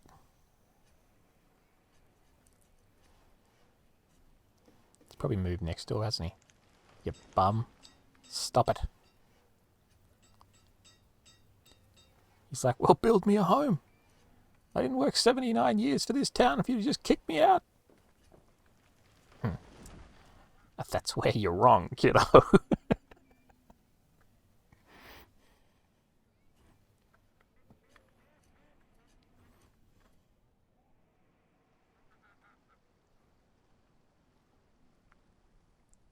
Alrighty, so a bunch of people becoming students, yeah. So this is a more healthy looking population, I guess, structure. 36 adults, 8 students, 12 children. We have a backlog of children chasing up the students, but that's a good thing. 8 students is more than enough for our 36, so our town will grow, because you have to think about it in terms of those 36 are going to, they might be 20 or 30 or 40 right now, but they'll live up to 80. The 8 students is literally just from the last, 10 years. So there's 4 times... These students will live 4 times as long. So the time that it takes for a labourer to die, so of those 36, it's going to take them 9. 9 in terms of... where am I going with this? The math basically just works out that for the 4 times longer than what a student takes to develop, then there's going to be 9 adults per student, basically. The math isn't working in my head right now. There's something wrong with how that's going down, but I know where I'm going with this, and that's what matters. Effectively, that's a growing population there. And I say that while my blacksmith and my teacher both die of old age. Hilarious enough, in the short time that I clicked on that house and evicted the teacher changed. Manuela became the teacher. So possibly they moved to a location that was more distant to the house. Sorry, to the schoolhouse. And that way it replaced who the teacher was because there was somebody closer that was educated. So not only did I make that poor teacher homeless, they also lost their job. And you know what? I feel great.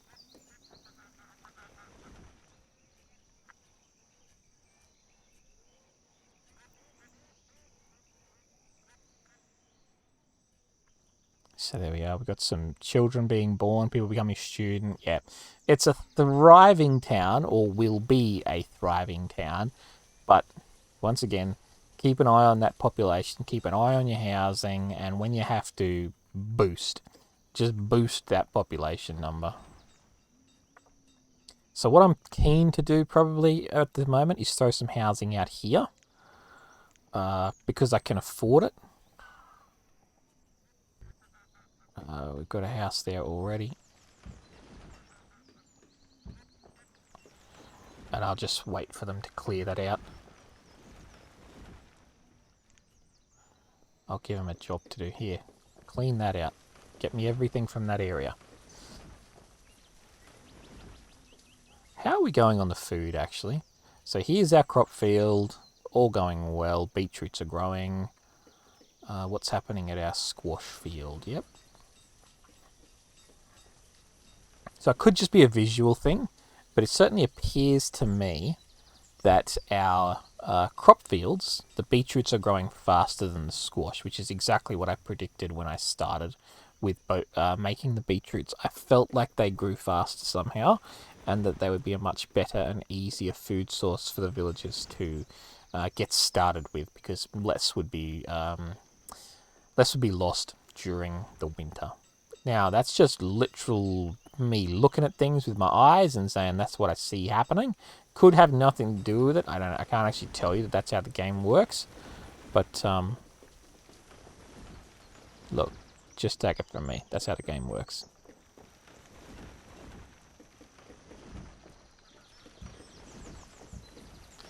There we go. Throw some more houses down. Now, it's not a waste to put those houses there. They will go and work at the mine, at the fuel refinery, at the forge, etc., freeing up these houses here to work at these farms, these gathering huts and hunters, and etc. So this town layout is fine. Possibly a little oversaturated in this section here, but acceptable. If I was to put down more houses, I should probably put them south of the town, and then grow out more of this area. But if I was to put a bunch of farmland in here, for example, north of the town, then the houses at the current north of town would supply the workers at those farms, pulling workers away from wherever they are right now. So this house, their workers are working at the sawmill and the gathering hut, I believe, yeah. And here they go to walk all that distance there. But if I put a farm here and here and here, and a bunch north of the town, instead of walking out there, they would go and work there and force someone else from somewhere in a different location to go and work there, or force me to place houses in an area that was closer if I noticed that was happening. And that's key. The game isn't, sort of saying, hey, look at this. It's just saying, well, there could be a problem out there if you want to look at it yourself. And the game is smart enough to move people around in areas, so it would naturally change. So if I put farms here and there was available workers for these other areas down south, this worker would stop coming to the gatherer's hut and he would go to the farm. And that's a nice feature of the game. It's you don't have to manually try and keep pulling people off jobs or you know, any of that. Just got to keep ejecting them from the houses that they've worked their entire lives to build and earn for, and then you unceremoniously boot them out on their backside and tell them to go and find somewhere to live. Come to Honksville. Lovely place. The weather's great. The bloke what runs the place, total garbage. But, hey, there's food.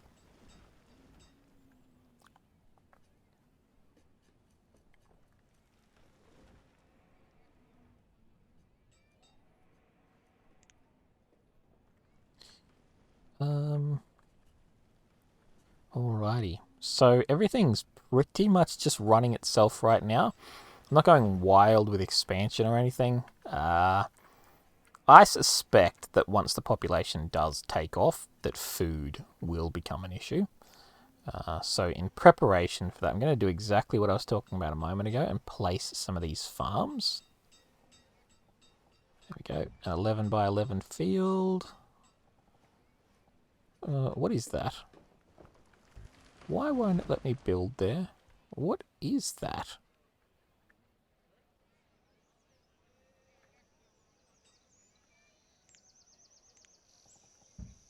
Okay, so I had a 1 by 1 clearing area there, and it wouldn't let me place on top of it. Oh well, that's the dangers of...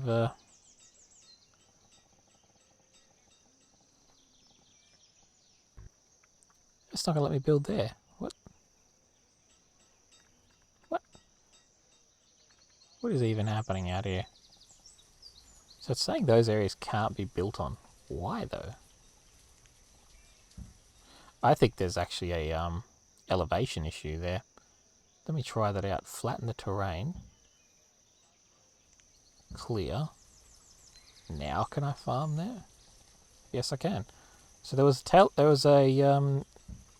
an elevation there that you couldn't quite see, but the game knew it was there and was like, "No, you can't build here, mate." There would be the farmer might trip up one day, and then you'd have a workplace incident on your hands. And I don't know about you, but we've avoided those now for how long's this country been living? 18 seasons, 18 years, and we're not about to start with it now. So we fired the union master and said, no problem, no union. Or is no union, no problem? I can't figure it out. I'll just ask one of my brothers.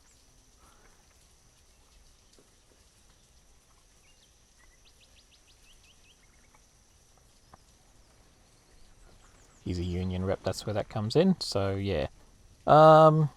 Sawmill.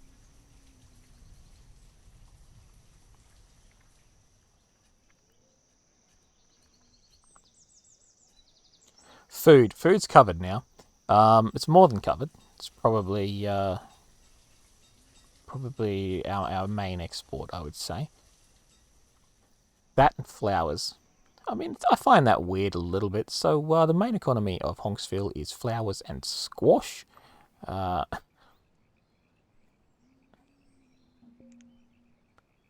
got some nomads arriving at the town hall, so we say allow. Of course we allow. Even though we've got a booming population coming through, you always just say allow. Always allow the nomads. You know, just consider it an outreach, right? You're educating the filthiest of the filthy peasants, all right? I'm not talking about regular peasantry here. I'm talking about nomad peasantry.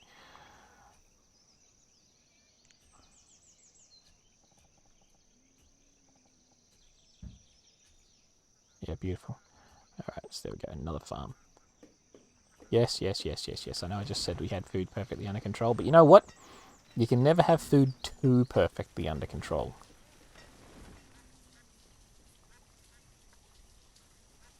Merchant ship arrived at the trading post. Well, what does he want? I know what he wants. He wants some squash.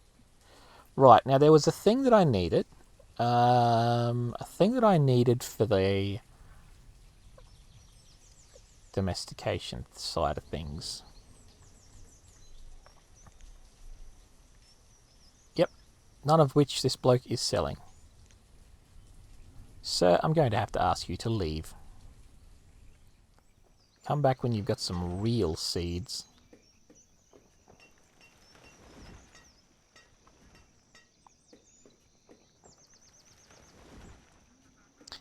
Alrighty. So that's been 2 hours without a save. Let's throw that down there.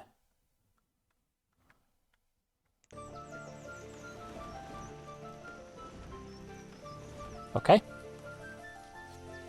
Anybody noticed the music disappear and not come back? I don't know. It's not a problem I've generally had with this game, but apparently I have it now.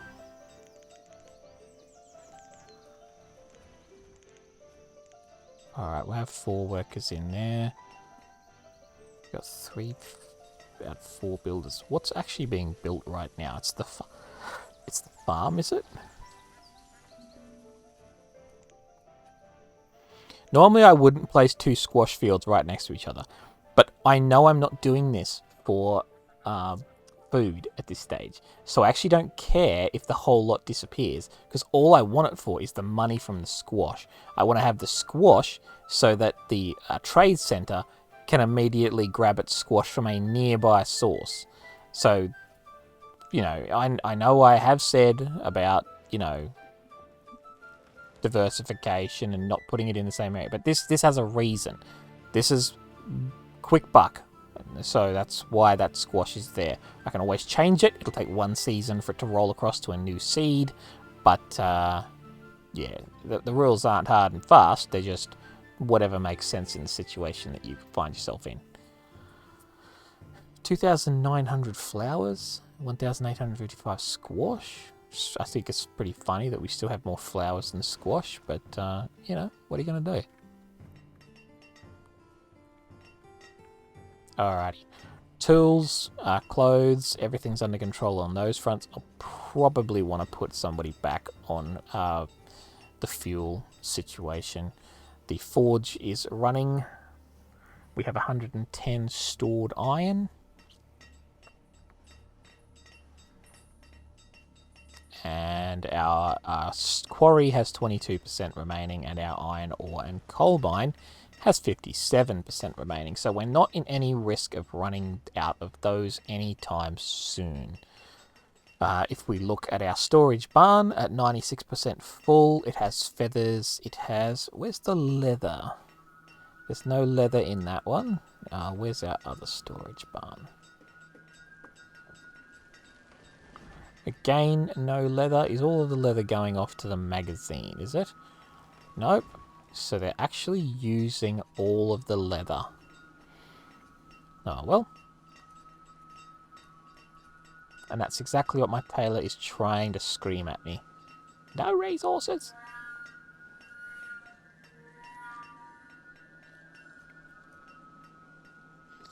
Alrighty. What I usually do is I actually push my gathering huts down, because farming is far more efficient than gathering. But the thing is with gathering is that it helps me with this, not that, where is it? There's a, like a medicines. Just trying to find it here to see if I can. I think it's this one here. Yeah, amount of stored medicine. Weirdly enough, your gatherers just like find herbs in the woods and it counts as medicine. You know, I don't question it. So yeah, I never completely remove gatherers, and for now I might just leave it like that. Now, one of the things that sometimes happens when you let the nomads in, particularly with higher groups of nomads, is not only do they come in filthy, uneducated, they also come in with diseases. So diseased, filth-ridden peasants. I mean, why do we even let these people into our towns? That is the question. You can just get out of here, Mr. Trader. But they come in with these diseases, and then it spreads through your population like wildfire. I mean, I understand that in these days the idea and concept of social distancing was foreign, perhaps, just like it was to me for most of my life. But what we need to do is we need to resolve their problems the right way. So for once, we actually do something decent for our population, and we will give them a hospital. Not just any hospital, we will give them a city hospital. We're going to do this right. we're going to do this proper. Because, I don't know about you, but being sick sucks. So, treat it right. And, all you got to do is have a physician assigned to the city hospital at all times, and they very, very quickly sort out your diseases. Alrighty. Well, I've been at this for 2 hours. I hope you've been enjoying it so far. There's likely to be more of Honksville in the future. We shall see. Probably my next go at this will be on a coming video, the next scheduled video, where I will very likely go to End Zone, a much more modern iteration of this type of game. I would say that Banished is probably, for me, the number one in its class. It's a fantastic village, city builder. Very well laid out, and with the mods that you can get, particularly the Megamod, I'll just show that one real briefly here. What do I have? Megamods, all 3 parts. If your game doesn't look like mine, it's probably because I have this lush and green texture pack turned on. I much prefer the greener landscape. I think the default looks a little bleak, and I'm more of a happy, lush and green kind of player, so that's how I go. But certainly, Banished for me would be my number one recommendation in this type of game. The Merchants and Kingdoms game that I played recently, that you can find on the YouTube channel, is probably one of the easiest games in this style that I've ever played. Banished definitely fits up there as possibly the hardest, in terms of you must do things a certain way or you can die very quickly. I have had villagers perish in the first few seasons. It's, you know, at this point, I'd say this success of this village is not due to luck. It's because I've spent far more time in this game than any person should. And I know the exact structure of how it wants me to do things. You know, the food, the cutting of wood. Get those 2 variables right, the game is your oyster. Mess those variables up, or don't keep an eye on your population, or run out of tools, or another billion things that can happen in the game. You know, get a fire at exactly the wrong time. You can end up perishing. But once you get set up and you're in a good situation, provided you keep managing it well, you'll have a good time, have a good village, and yeah, highly recommend this game. Could not recommend it more. Thanks for watching, and I will see you in a future video.